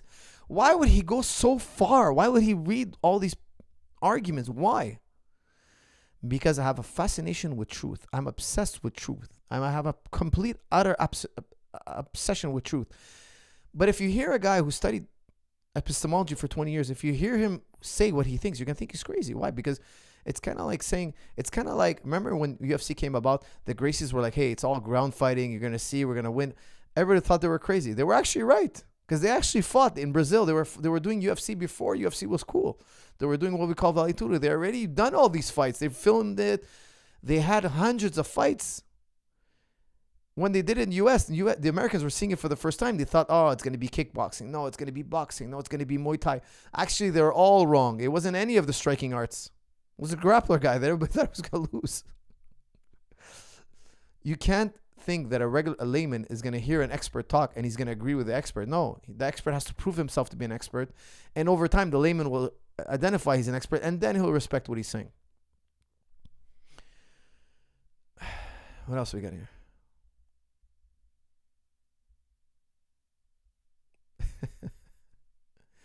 Guys, I can't say that I maybe listened to him talk for about half an hour. I wasn't impressed.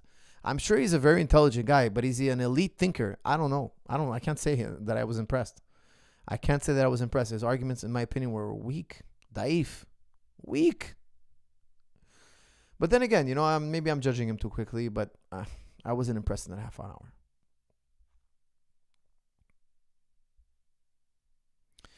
Coach, what do you think of thoughts on Khabib's Eagle FC promotion? Will it sink or soar? That's from Floyd. Well, I hope it soars, man.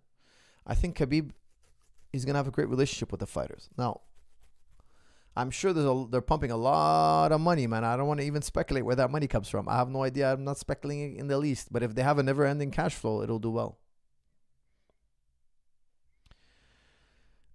Super chat just jumped in. Coach, stay healthy and happy. That's from Nareem Kesavan. Shukran, my friend. Thank you. And likewise, and to you as well, my friend.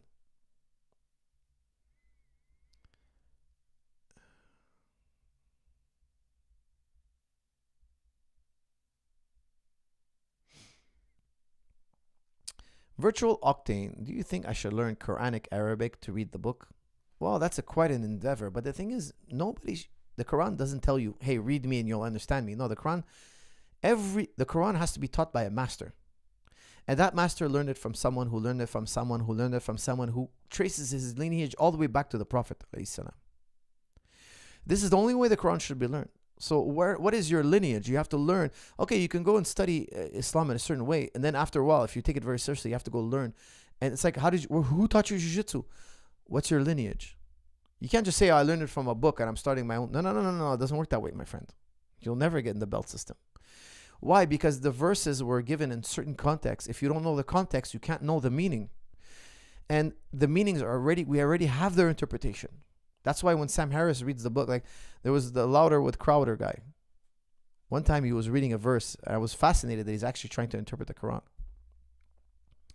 And he read a verse, and he interpreted it. And he's like, oh man, the Muslims want to fight, they're going to fight these guys, and these guys are, just because they're a different religion, totally wrong. Totally wrong. He was trying to interpret the verse, and I'm familiar with this verse. He's trying to say that, look, the Muslims are going to attack the Arabs. No. Because they don't believe in the message. That's completely wrong. Completely wrong. First of all, if you read the entire Quran, it's very clear. He's there. He's like, look, guys, I'm reading it for myself. You're completely wrong. First of all, the Quran tells you don't read it. Don't try to interpret it yourself. You're not an alim. You're not a scholar. You have to go to the scholar. You have to go to the learned men. You can't have your own reading, because that's going to create a cult. It's going to create a sect. It's going to create a fringe. The verse is interpreting, first of all, the pagans already believed in God, Allah. Allah just Arabic word for God, guys. The Christian Arabs, they say Allah. The pagan Arabs, they say Allah. They believe in Allah. Allah just means God. That's it. The pagans already believed in. That's not what the Quran is saying. The Quran is saying the disbelievers. You have to understand that disbelievers, they lived with a law that was the law of the jungle. Islam came to eradicate the law of the jungle, the kill or be killed way of life. Now, the pagans also buried their daughters. Islam came to eliminate, call it the Mongolian way of life. The pagans didn't want civilization. They didn't want, like the Romans had civilization, the Persians had civilization. Before Islam, there was no civilizations. It was kill or be killed. I dare anybody to try to correct me on this. I dare anybody. There was no law. Might is right. That's it. The tribes were very Mongolian-like. They would kidnap each other's women. They would claim their women. So I'd kill you, take your woman. So men, not to be attacked by foreign tribes, they would bury their daughters. Why? A daughter is a liability. A son, he's a soldier. Until my tribe gets strong enough, then we'll go claim your women. Whoever is raising women is the loser. He's the guy who's weak. This is what Islam was fighting them for. Islam, first of all, you have to know the history of Islam. They brokered peace with the pagans many times. This is 20 years in the making, this verse. That's the thing. Louder and Crowder doesn't know what he's talking about. He has no. That's why we ask him, okay, quote the Quran. Go. And we're just going to crush them because they don't understand what they're reading. They have no idea. They haven't read the whole book. Or they don't know the context. The Muslims were there to make peace with the pagans, and or if they cannot, which they couldn't, eradicate them from the Arabian Peninsula. This was the mission. Today, the peninsula is still free from paganism, and also, first of all, it wasn't exclusive. The pagans could have lived with the Muslims till today. The Muslims and the pagans had a promise to one another. They had a sort of timeshare, if you will, for Mecca. Mecca today is all Muslim, but back in the day, they had a timeshare, a peaceful agreement that was later broken by the pagans, etc. It's a long history. I won't get into all the details, but it's a phenomenal history. Phenomenal. And here's the epitome of it all. The climax of the entire story is Muhammad alayhi salam. he conquered the pagans and forgave them. They did every nasty thing you could do to a human being. The pagans did. They injured his daughter fatally. They literally mutilated Muslims that they killed. They tried to exterminate. They tried to create a genocide. They did every evil thing in the book. And when Muhammad, alayhi salam, he conquered them. Very interesting point here. Because the Prophet, of course, is living the Quran. He can't go against the Quran. He can't. Impossible. We call him the walking Quran. Everything he did is an interpretation of the Quran. He forgave his enemies. Now, there are many things that he said or did that we don't agree on. Some historians say, no, this is true, maybe true. We debate, even with the non-Muslim historians. This is fascinating history, fascinating. But the one thing we all agree on, the atheists, the Orientalists, non-Muslims who study Islam, they have PhDs in Islam, they're not Muslim. So you can take their word for it because they're not trying to paint it with a pretty brush. They tell us, look, we all agree that it's bedrock history. Why is Mecca Muslim today? Because this event happened. What event? We have too many independent sources that say that not only did Muhammad alayhi salam conquer his enemies, he forgave them. That is your interpretation of the Quran. This is it. You can't say that, no. That's the epitome of Islam. That's the interpretation of Islam. Conquer your enemies, forgive them, let them be as they wish. Later on, he eradicated their way of life. Why? This happened later on with the first successor. Why? Because when the Prophet died, they backtracked on their agreements. Why? They refused to pay taxes. Refusing to pay taxes, of course, all Muslims, we pay a higher tax than the non-Muslims. FYI. The Muslims, by and large, we pay a higher tax than the non-Muslim. So that and it's a different tax only because our tax is a religious duty. Their tax is a secular duty. You don't want to be Muslim, you don't have to. It's amazing that scholars, you should see, non-Muslim scholars, they say the forward thinking, the first, by the way, Muhammad is also, on top of all this, he's also the first anti-racist. Islam is the first anti-racist movement in history. The Westerners hate when we say this, but it's true. It's true. Who is the first anti-racist in history? Who? What ideology says a black man and a white man is equal? What ideology says that? A black and a white can marry. Who said, where? What creed wrote this first? Now, of course, it's embedded in the Quran. We cannot deny this. Not only that, he forgave his enemies. Not only that, they gave them a cheaper tax, a secular tax. You don't have to be Muslim. But also, when they rebelled against tax, this is unacceptable. Why? We can't have civilization without tax. Us Muslims, we understood this. They wanted to go back to the law of the jungle, tribal warfare. Read up on Islamic history, Muslim, Arab history. There is nothing before Islam, nothing. We are nothing. Go to Arabia today. You can walk from A to B safe. You can hold a brick of gold in your hand. Go ahead. I'll walk with a brick of gold.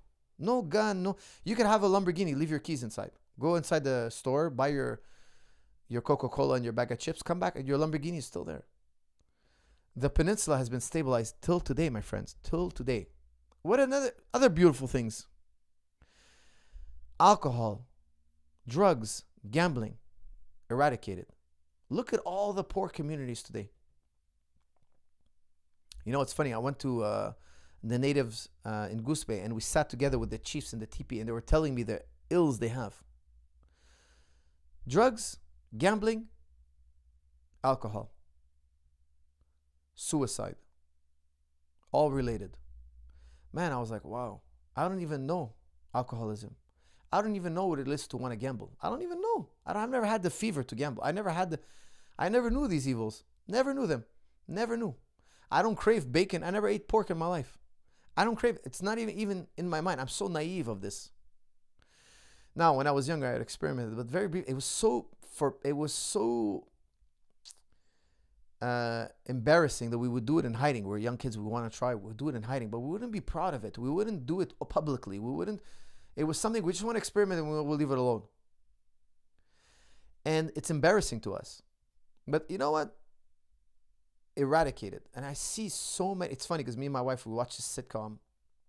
about an alcoholic mom trying to go through AA, and she's got an alcoholic daughter, and their grandmother was also alcoholic. It's like a funny thing, but I was like, wow, man, their lives are so miserable because of alcohol. Could you imagine if they grew up in a society without alcohol? Like, it's not even a thought. Like, oh, I like Coca-Cola, I like chips. That's my vice. Well, that's not so life-changing. But alcoholism, nuclear family destroyed. Gambling, family destroyed.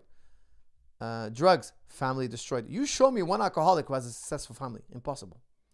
These are such vices that it's a lesser of two evils to eradicate them. In my opinion, my way of life. Now, if you want to go and you want to live in your bubble and your life in your country, and that's the law. Look, in Canada, I don't tell people don't drink. That's your law. You have the right to drink. Go ahead. That's your business. Me and my kids, I tell them, look, alcohol, you're going to go through a phase of experimentation. You're going to be curious. After that, kill it. My children will never see me drunk. They'll never see me under the influence, and they will never see me gamble their inheritance away. And if I won $1 million gambling, I wouldn't be happy. I'd be like, you know what? I didn't contribute to the world. I didn't find any way to. I didn't create a product or service that contributes to the world. I didn't make the world a better place.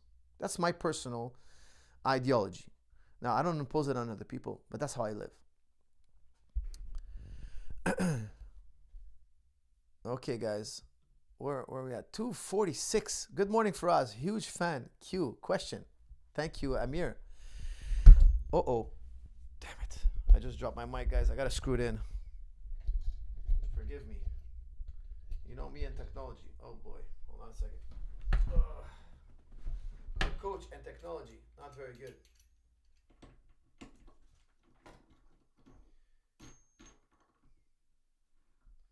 Won't be long, gentlemen.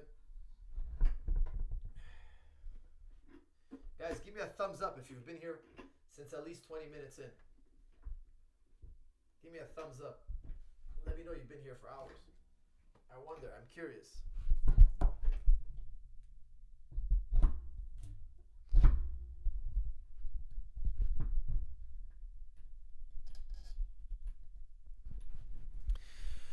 Okay, guys, very sorry for that disruption. Good morning for us. Huge fan. Cute question. I am planning to run a marathon, then a 100K. I hate running. Today I can run 15K straight. Can I change this to a heavy bag training? I can do 60 minutes straight now. Yeah, I mean, I really recommend you don't run for 100 kilometers. You're going to lower your testosterone. You know, marathon runners, some of them have the testosterone levels of a castrated man. Don't get in bed with long distance running. It's not good, my friend. Do sprinting. This is what I want you to do. I want you to run for 1 minute, 80% of your capability. Then I want you to shadow box for 1 minute. Do that for 15 minutes straight. That's a good workout. Yes, bag work is good. Here's what I want you to do. I want you to put on MMA gloves, do bag work for 1 minute, do kettlebell training for 1 minute. Do that for 4 minutes straight. Take a 1 minute break. Repeat 3 to 5 times. That's training. You're learning how to punch. You're getting in shape. You're building your musculature. You're staying in phenomenal shape. And it's a short workout. Don't burn yourself out. Save some for tomorrow. Once in a while, you're going to need a day off. Okay? Stay in shape, boys. Stay ready. Okay, what else we got? All right. We got a ton of people. We got a ton of hardcore. We should start a cult. Well, I would need like a sick title. Is Faraz doing the mailbag? Yes, I am.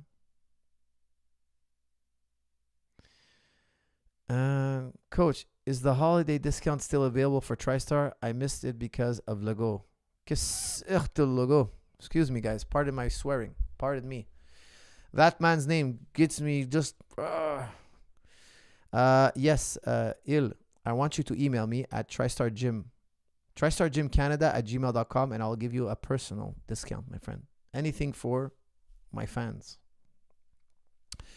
Thoughts on David Wood? That's from Ishmael Abdullah. Oh my God, this guy, man. What a buffoon. You guys, I'm not about the insults, but this guy, I will insult him only because he's insulted Muslims so much. That there's a point, guys, I like turning the other cheek. Somebody steps on my toes, I smile at them. But not if he steps on my toes over and over again. Then I beat the hell out of him. Guys, forgive me if you see it as a shortcoming. Forgive me. Please forgive me. I know a lot of you think, oh, coach, we see you as like this really nice guy I will turn the other cheek. I will avoid fighting. I will, believe me. I hate violence. However, if a guy steps out of line, I will crack him. I'll crack him one. That's maybe a dark side of mine. Maybe some of you disagree, but I think actually it's what a man does. He will not fear.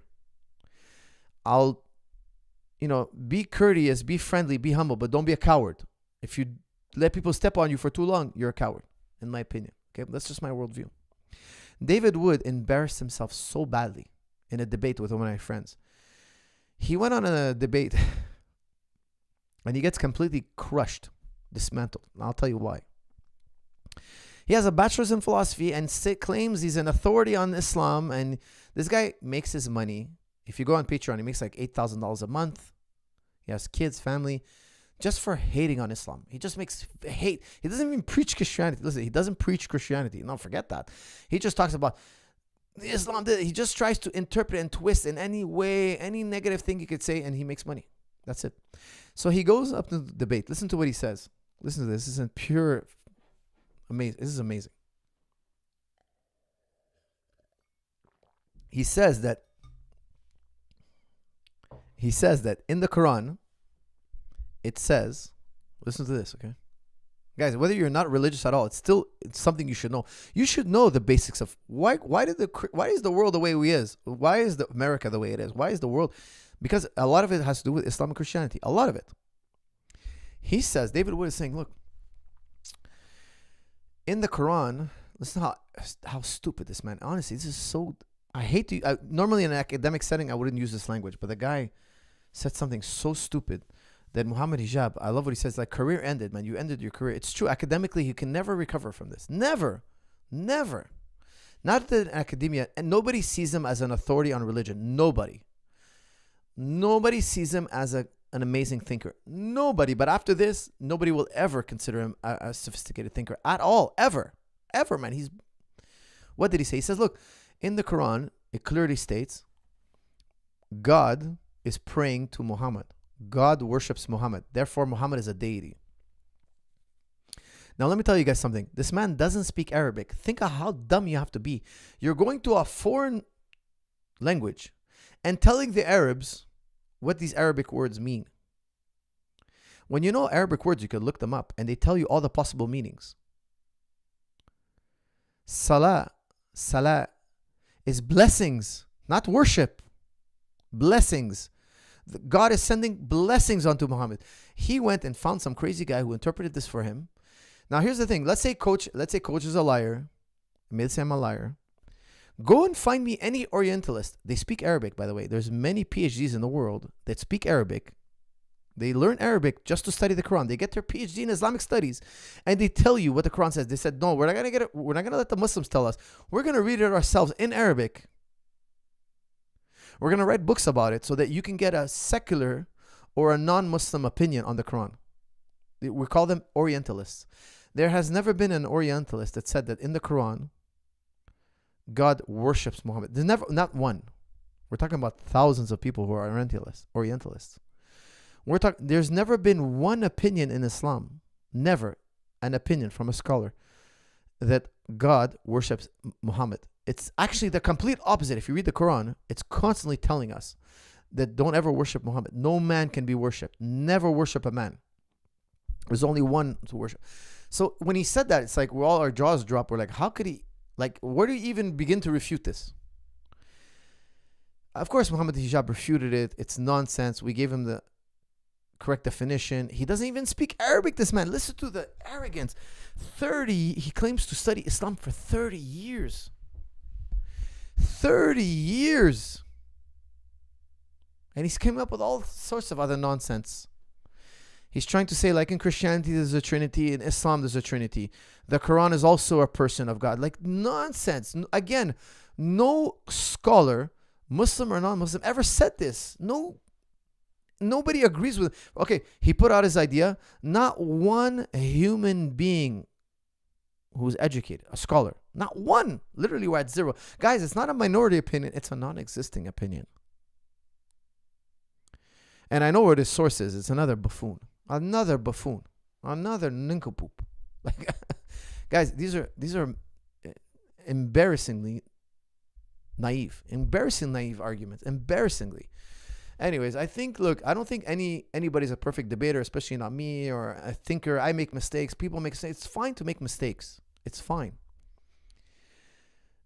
But to be corrected by a million, like literally millions of thinkers, literally, we're talking about millions throughout history, and refuse being corrected.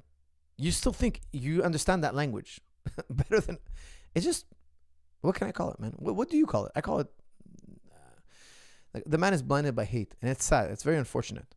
And you know what? He has a son who has a disability, and he was trying to raise money for his son. And we offered, Muslim community, we sent him money. Muslims sent him money. They paid for his chair. But his job, his full-time job, is to hate Muslims. But still, doesn't matter. We want him to accept our money, accept our charity. No problem.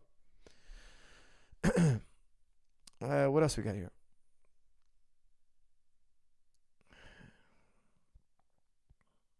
Sam Coach, how can determinism coexist with free will? How can one be blamed for predetermined events? That's from Ahmad Navad Abdul Hakim. Abdul Hakim, what a name, mashallah. Okay, guys, look, I'm going to give you guys a quick rundown because I could talk another 5 hours about free will. Look, determinism is a truism. We cannot get around determinism. Bring me an atheist philosopher. He believes in determinism. He believes exactly what I believe, and I'm a Muslim. I believe in God. He doesn't believe in God. We both believe in determinism. I can't remember which author said it. He said, look, if you either agree with determinism or you don't understand it. You either agree with determinism or you don't understand it. Guys, let me hit you with a truth bomb here. If determinism is not true, then nothing is true. Take all your science, all your beliefs, and throw them in the garbage. Science depends on determinism. I'm not going to get into why because it's a long-ass story. Determinism is more true. You were talking about predetermined. Dude, it goes further than that. Guys, one day I will talk about determinism and I'll talk your ears off. I'll take you from A to B to Z to F to R to N to... I'm going to take you to Z one day, hopefully. Determinism is so profound of a topic. It's scary. You'll never be the same. If you listen, you'll never be the same. I've never been the same. Since determinism, I've never been the same. I've never been the same person. But I've come across very few people who understand determinism. I've come across very few. Very, very few. Now, how does determinism gel with free will? Determinism being basically your machine. Things that happened in the past, before I ever existed, are the reasons why I'm grabbing this drink right now and taking a sip. A domino effect. The world is just this cascading dominoes, effect of dominoes. Just one domino hitting another. And there are dominoes in my brain. The chemicals in my brain are just dominoes hitting one another. And they triggered me to grab that drink and drink it. Even the most hardcore atheists agree with me. They call it epiphenomenalism. They call it, your thirst had nothing to do with it. You reach for that glass because events happened gazillion years ago. Because we don't even know what happened before the Big Bang. Maybe you're just one of many bangs. But I felt I had that desire to drink it. I thought today I had a choice whether I should go eat pasta or I should go have sushi. I thought I had a choice. Now, theologically, in Islam, we're determinists. Guys, determinism is a Muslim idea, guys. FYI, I hate to... Guys, I know a lot of you you've been told Islam is the worst thing. Guys, determinism, your atheist friend, Sam Harris, who's talking about determinism all the time, which I don't think he truly understands determinism. I'd love to talk to him about it, have a discussion. I would love to go back and forth with him, but I doubt he ever discussed with me. Because I think he's Islamophobe, but whatever, that's a different story. Or he's going to ask me for 65,000 pounds. Go figure. That's his price. He wants a lot of cheddar. Not dollars, guys. Pounds. But anyways, that's another story for another day. Even him, I don't think he understands determinism. But anyway, because in Islam tells us we're determined. Imam Ghazali tells us we're puppets on a string. The Greeks didn't have determinism, not like we have it in Islam. Aristotle thought, hey, one thing is causing another, but he didn't believe in determinism. He wasn't sure about free will. He didn't have our robustness. We are absolute determinists.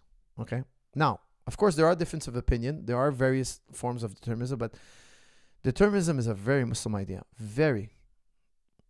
But we also have in the Quran free will.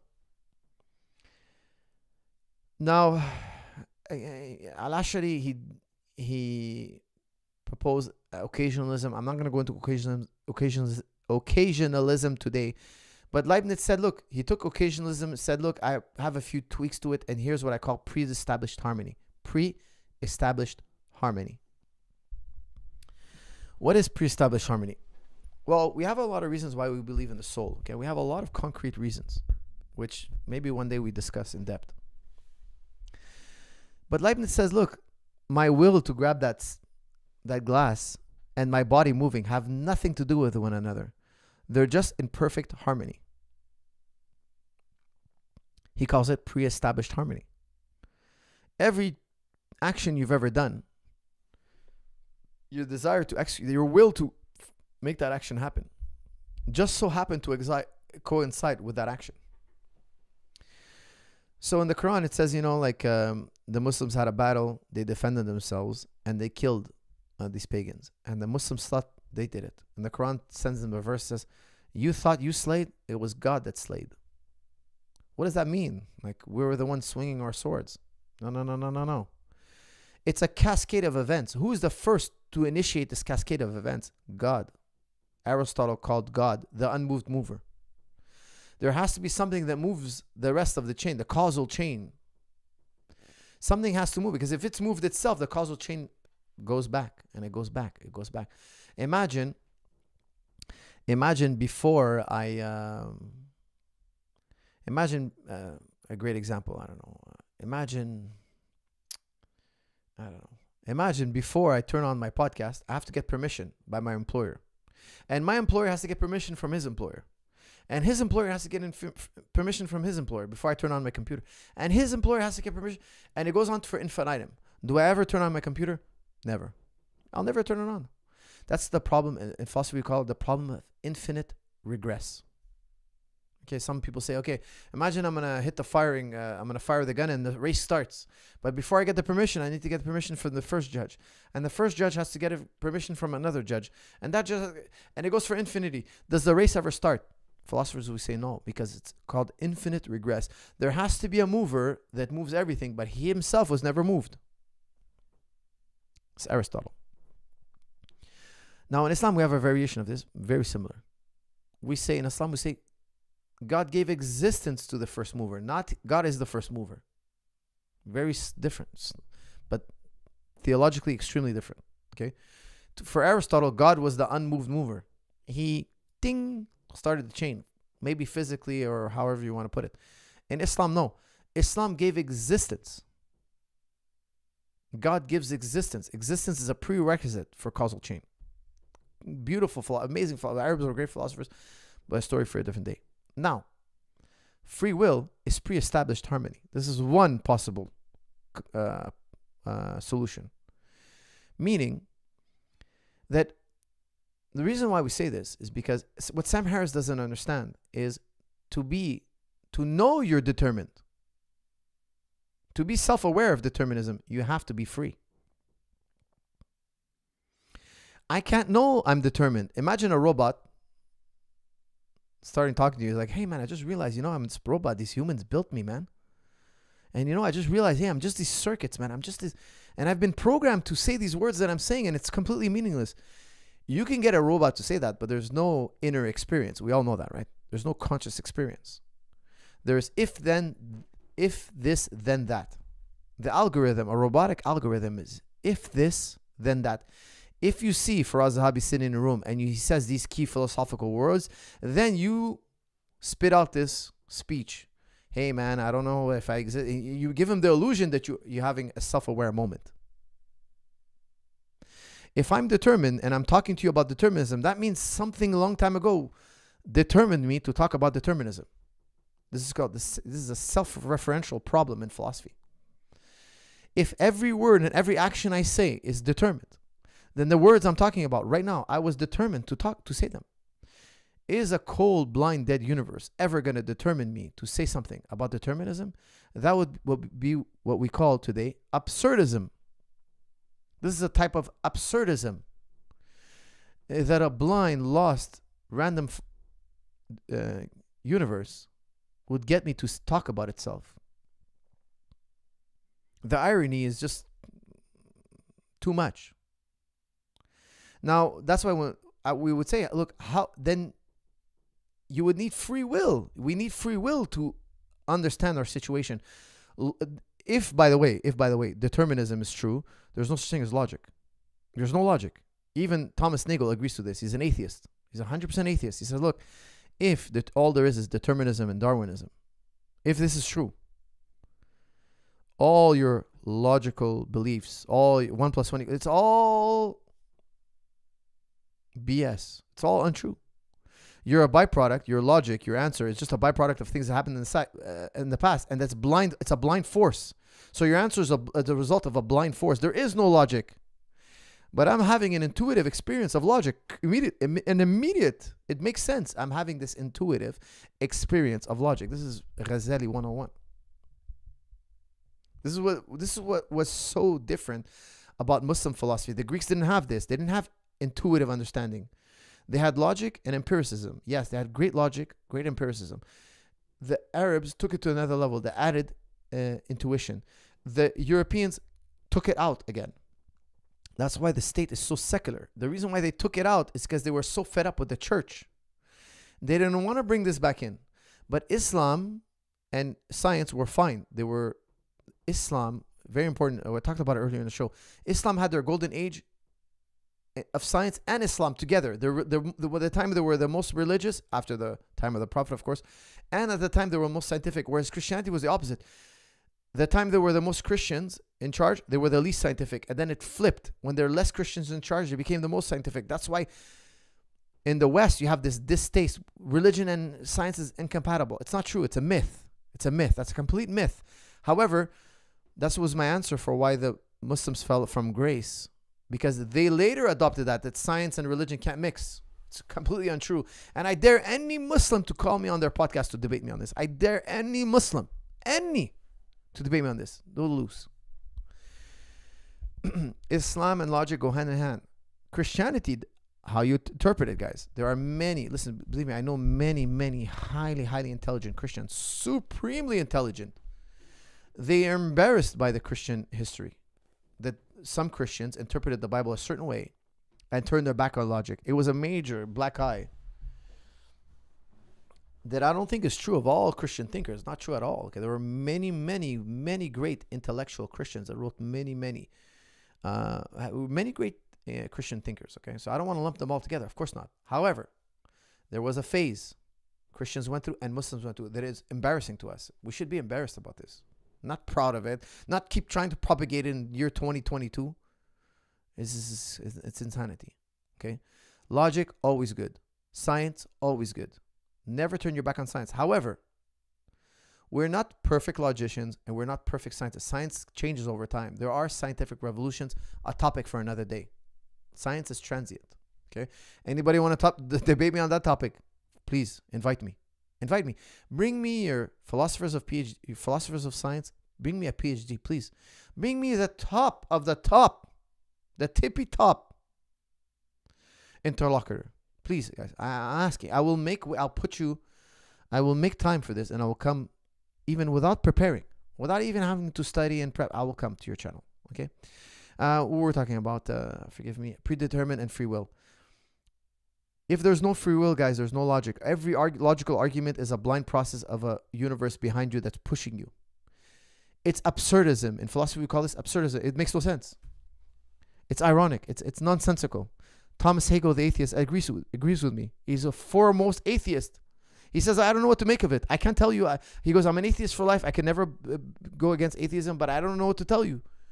It doesn't make sense. It can't be just physics, chemistry, and Darwinism. It can't be. It can't be just Newton and Darwinism. It cannot be. Don't forget, Darwinism only starts once life is on the planet.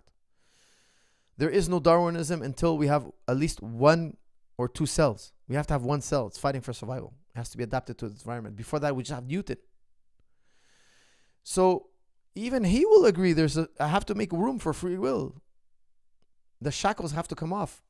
How does it make sense? When we observe the world, we see no free will. When we put our microscopes, we see no free will. Leibniz created a harmony. He said, look, it's pre-established harmony. It's one of the possibilities. Here for you, we have a perfect reconciliation. What's not a possibility is we have no free will. This is where Sam Harris is wrong, because he needs free will to know about determinism. It's a prerequisite. And I would love if he was open-minded enough to have a discussion about it. But unfortunately, I don't think he is. Okay, another super chat here. Human souls are volitional beings. The world is so perfectly determined by God that the dunya harmonizes exactly with our inert will. Allah determined us to be free. This is the life is a fitna. Right, coach? This is from Andrew Palim. I agree with you. Listen, the only thing you can be in this world is in harmony with what you see around you. The world around you is my worldview. I'll share it with you all. You can disagree with me, it's fine. I see the world as determined by God. Whatever happens, I must accept. And I have to harmonize my will with what happens in the world. If tomorrow I drop $100 down the sewer, in my mind, it was for the greater good. It was for the greater good. Something good will come from this. This was good. Either I did something wrong and I don't deserve that $100. There was a justice in the world, or you know what? That somehow is going to make me more money. I'm going to think of. I'm going to think of a dream up of a better wallet that's going to make me rich. Whatever, something good's going to come out of it. Khair, inshallah. But this is how I see the world. I don't see the world as this great evil. Now, I don't want to talk about Schopenhauer, but Schopenhauer was like, if you study Schopenhauer, man, get ready for a depressing outlook. A brilliant human being that just basically tortured himself with his outlook in life. Another topic for another day. But his interpretation of the world is bleak at best. That's like, it's like after you read it, you want to kill yourself. You want to take some pills and just end it all. And he'd probably encourage you. He'd probably tell you, hey, you know what? It's probably better that you do. Obviously, we can't live with these kind of thoughts and ideologies. But today, the new atheism, these guys are trying to make it cool not to be atheists. But guys, they're leading you down a pit of nihilism. And when nihilism hits you hard, and it will, because there's no escape of nihilism, it's gonna be your own personal hell. Okay, so take that for what it's worth. Okay, guys, what else we got here? Oh man, so many super chat. Guys, please, no more super chats, please, because I'm gonna be ending it in. We've hit the 3-hour mark, guys. I should have made this the 100 special. We hit the 3-hour mark. We still have plenty of lunatics in the chat room. Do you carry a gun? That's from Ariel. No, but I wish I could. My wife talked me out of buying a gun once upon a time. Then the apocalypse happened. The quarantine apocalypse happened. I wish I had a gun. Maybe the quarantine would have been lifted a lot sooner. Obviously not, but I'm not a violent guy, but I would like to have a gun, yes. But unfortunately now I have to go through the light. There was a time where I was motivated to do it. I still got to do it. Now I'm going to do it. Believe me, I'm going to arm up, guys. I'm going to get my gun license. Thank you for reminding me. I'm making a mental note of it right now. I'm making a mnemonic right now so I don't forget. Guys, by the way, I'm making a mental mnemonic now to get armed to the teeth. By the way, I want to dedicate this podcast to somebody very special. One of you guys tweeted me today.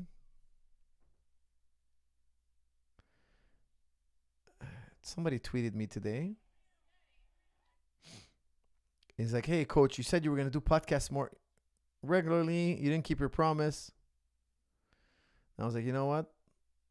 I'm going to do a podcast just for you. Hold on a second. Oh, wait a second. This is for Keep Yuppie.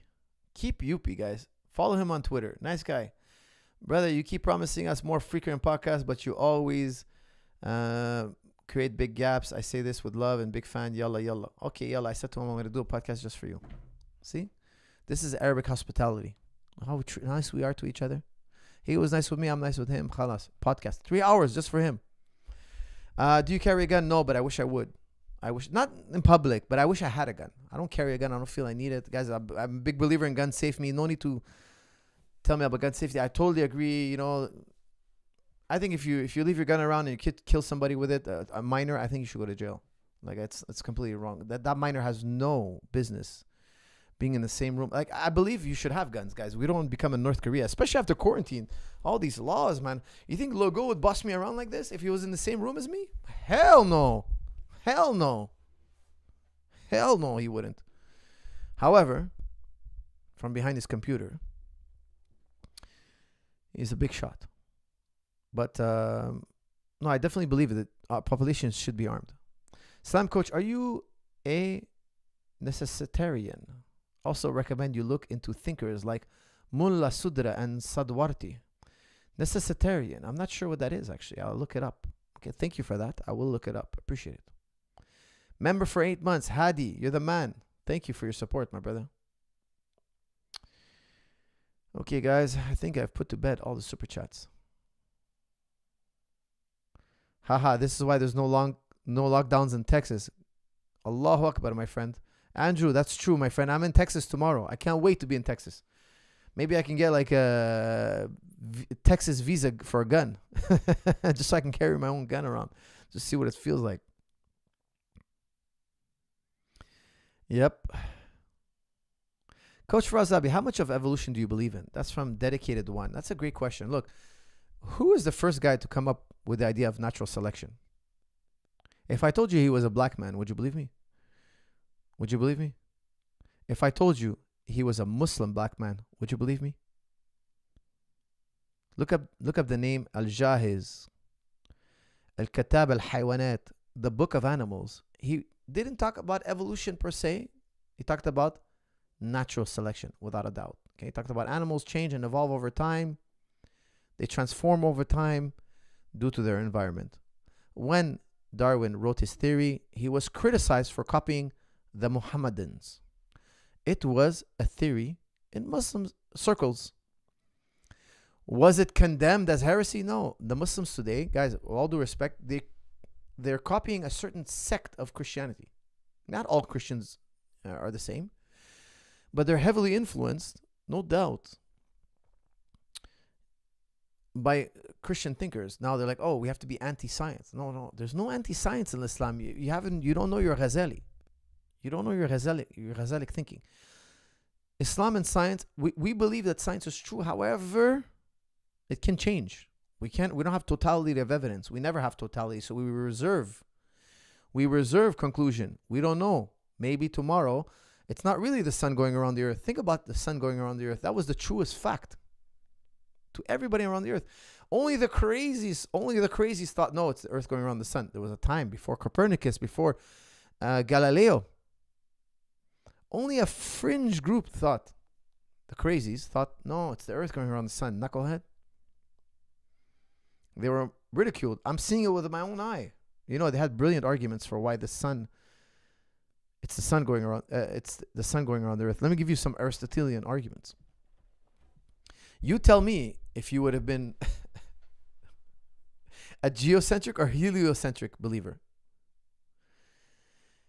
Look, think about it. When you drive your car and you stick your hand out the window, you feel a rush of air, don't you? The faster you drive, the more rush of air. He's like, look, sometimes there's no rush of air.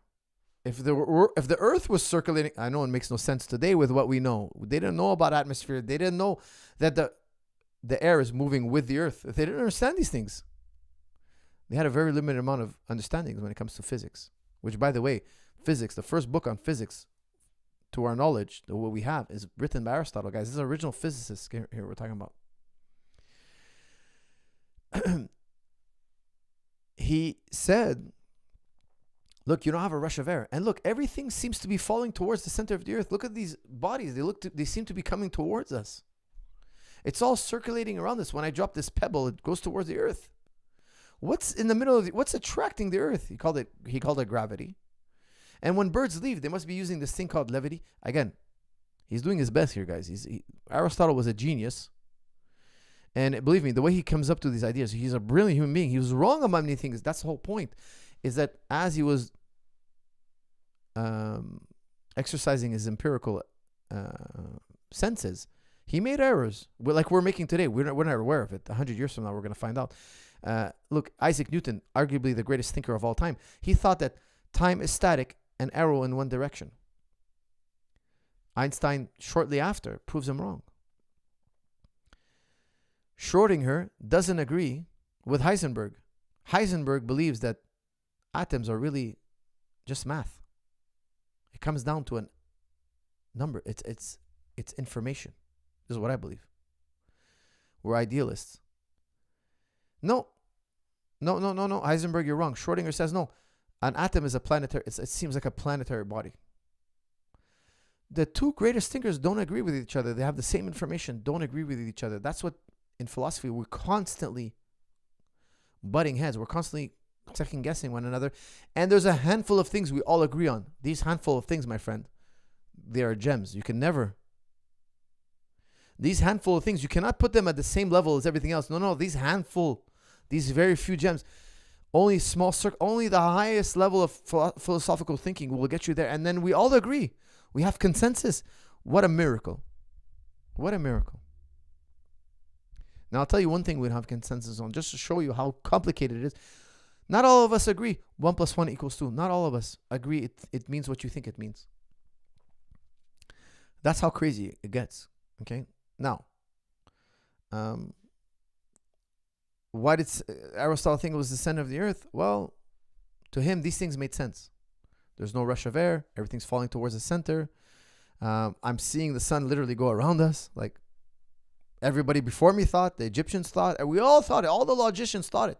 Completely wrong. It's actually the opposite. You're completely wrong. You're not only wrong, you're the wrong. You couldn't be more wrong.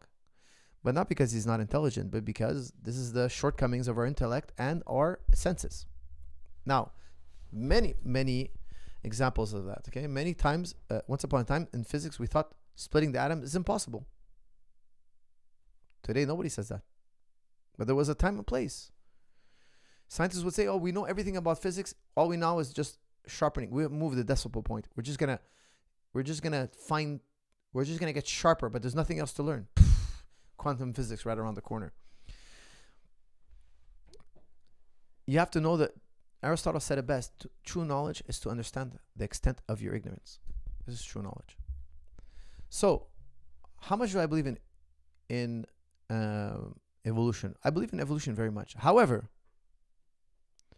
I believe, listen, I'm one of the most skeptical human beings on the face of the earth.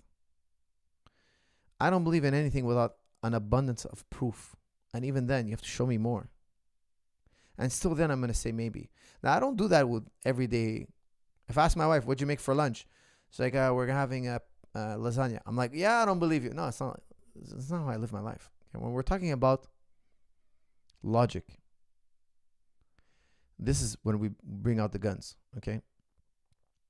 You believe something to be true, and I believe the opposite. Now we have to scrutinize. One of us has to be wrong. Okay.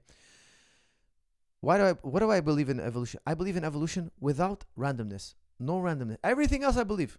But take away the random, because they say it's natural selection via random mutation. Take out the random, I'm okay with you. Leave the random in, for me that's just another fake ghost. In science, guys, all the natural laws in science, philosophers of science, none of them believe it. None of them take it literally. You guys are like, oh, that gravitational force. Philosophers of science, we don't believe this. This is not actual force out there. It's an expression. It's a bookmark. There is no observation of gravity. We never observe gravity. We never observe gravity. We observe the pattern, and we attribute it to a force called gravity. The pattern there's no observation of it. This is classic David Hume. David Hume learned it from the Arabs. The Arabs also learned it, were influenced by the Quran and by the Greeks. It's something we can figure out by logic also. Okay. Now, Hume was an atheist. A Muslim guy, an atheist guy, and a Christian guy all believe the same thing. Yes, we believe the same thing. Hume would tell you that these scientists are poor thinkers because they believe that those laws actually exist out there in the world. They don't. They're actually bookmarks to patterns we observe. Ultimately speaking, Muslims, we believe that God is the only force in the universe. That's it. Everything you've ever seen move in the universe is a result of God's power. Nothing moves without the result of God's power. When you move your limbs, you're just in harmony with that permission. You're in harmony with it. That's it. You're not actually moving anything. You're inert. Okay, so that's my explanation on the story of evolution. Anybody want to take me up on that? Also, guys, please bring me into a room with an evolutionary expert. I will show him. Look, they're not actually literal forces out there. They cannot be. They've never been observed. Never. Not once in a while or somebody has. No, never. You know, it's funny. I was just reading an article by Sean Carroll where he admits this. Sean Carroll, one of my favorite authors in science. He says, look, it's not observed. The higher ups, we know. It's just a pattern we've observed. No forces have been observed.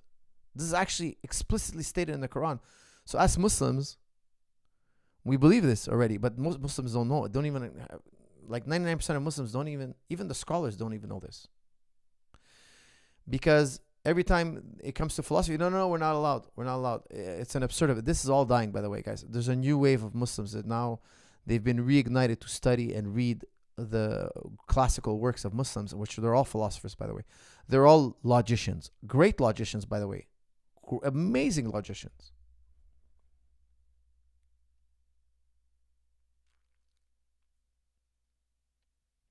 Mental Jiu-Jitsu. Love from Iran. Well, right back at you, my friend. Thank you. How do you know the sun goes around the earth? Sorry, Ali says, how do you know the earth goes around the sun? Is it possible? You guys are going to make fun of me now, but is it possible tomorrow we find out that it's not true that the earth goes around the sun? The answer is yes. We could be subject to another illusion. We could be. You know what? You might wake up in a minute from now and say, oh my God, I just had a dream that I was born in a planet called Earth, and I lived till my age 42, and I was doing jiu-jitsu. I was a jiu-jitsu instructor, and I was this and that. And when I wake up, I'm actually on a planet called Earth, but this Earth doesn't rotate and nothing rotates. And the sun is just a perfectly good distance from the Earth, and we walk around the Earth. It's a small Earth. It's much smaller. We walk around to the other side. We're a limited number of people, and that's how we get nighttime. We just walk. We just walk to the other side of the planet. We're like a really small moon. We call it planet Earth. It has as many same characteristics as the one I was dreaming of. And oh, look at that. It's not true that the sun rotates. And that's not true that the Earth rotates around the sun. It's not impossible. Of course, I don't believe that. None of us believe that. But as philosophers, we have to entertain it as a possibility because it's not illogically impossible. So we have to say there is a possibility. Okay, guys, I'm taking one last question. It is past my bedtime. What time is it now? I'm feeling the fatigue hit my body. An hour and 23. DBK. I missed another super chat by DBK. Guys, please, no more super chats. I have to cut us off. Are you a determinist or necessitarian? I'm not sure what that means, Hadi. I have to look up necessitarian. DBK, DKB. My apologies for missing. Excuse me, guys. I'm getting tired. I hit the 3 hours, guys. I should have made this. I should have said, because some of you guys asked in the comment section, hey, make it a 3-hour episode. But dang, still live. Wow, coach. That's right, my son. That's right. Endurance. Why are you up so late? Because it's the 100th episode, my friend. Because it's the 100th. Damn, 3 hours. That's right, my son. I'm not supporting evolution. That's from Robert Challa. There's no reason not to. It doesn't affect, if you're a Muslim, it doesn't affect Islam. In my opinion, it shouldn't affect Christianity. In my opinion. I know some people are young earthers. I think that's ridiculous. I'm sorry to say, like, bring me on your podcast again, guys. Please take me up on it. Challenge me. I find it's not embedded in the Bible. Like, I know some people take it to be literally true. It has nothing to do. In my opinion, it's reconcilable, but we'd have to have a live discussion. Now, I know for certain it's reconcilable with the Quran. That's for certain, because many Islamic thinkers in the Golden Age had no problem with natural selection, no problem at all. They voluntarily thought it up.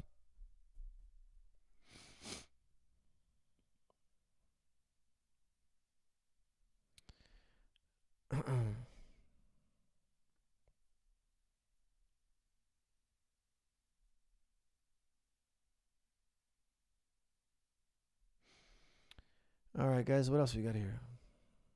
Thank you so much. My podcast made by day. That's from CS Vaudin. CS Vaudin, thank you so much. I appreciate that. I'm glad to hear it. My parents are space is fake young flat earthers. Why worship the first moved for us? That's from Dedicated. Why? Well, here's the thing, okay? Ultimately, it boils down to mind. Mind. Everything is mind in the end. This is a discussion for another day. But in the Quran, it says, first thing God says, be. It's a word. It's a word. It's not the first thing I did is I grabbed this. I grabbed this material, that material. I grabbed this carbon. I grabbed this. No. It's a word. In the end, when we reduce everything to its final components, we find mind. Not minds. We find the mind. And everything is encompassed by it. Let's put it that way. Now we're talking about mysticism, where we have consensus. Everybody who reaches this level agrees. All of us. There's not one that disagrees. And at this level, you understand now why we do what we do. And don't forget, worship is the highest human experience. If I told you I love my wife, or I told you I worship my wife, which one of the two guys loves his wife more? The guy who says worship. You can't go higher than worship. Now, in Muslims, we never say I worship anything other than God. That's the highest human experience, highest form of love, only reserved for one. You can never, if I say I worship my wife to my Muslim friends, they'll freak out, they'll cringe, man. They're like, oh my God, how could you say something so horrible? I gotta leave the room. I can't, you broke my ears with this. No Muslim would ever say this. No Muslim ever. Now, I could say I love my wife, I could say I love God, but I can never, one term, there's only one term, guys. This is the highest human experience. I'll leave it at that. Guys, with that, I want to thank you. Please like, share, comment. As always, I will see you all in the next episode. Thank you.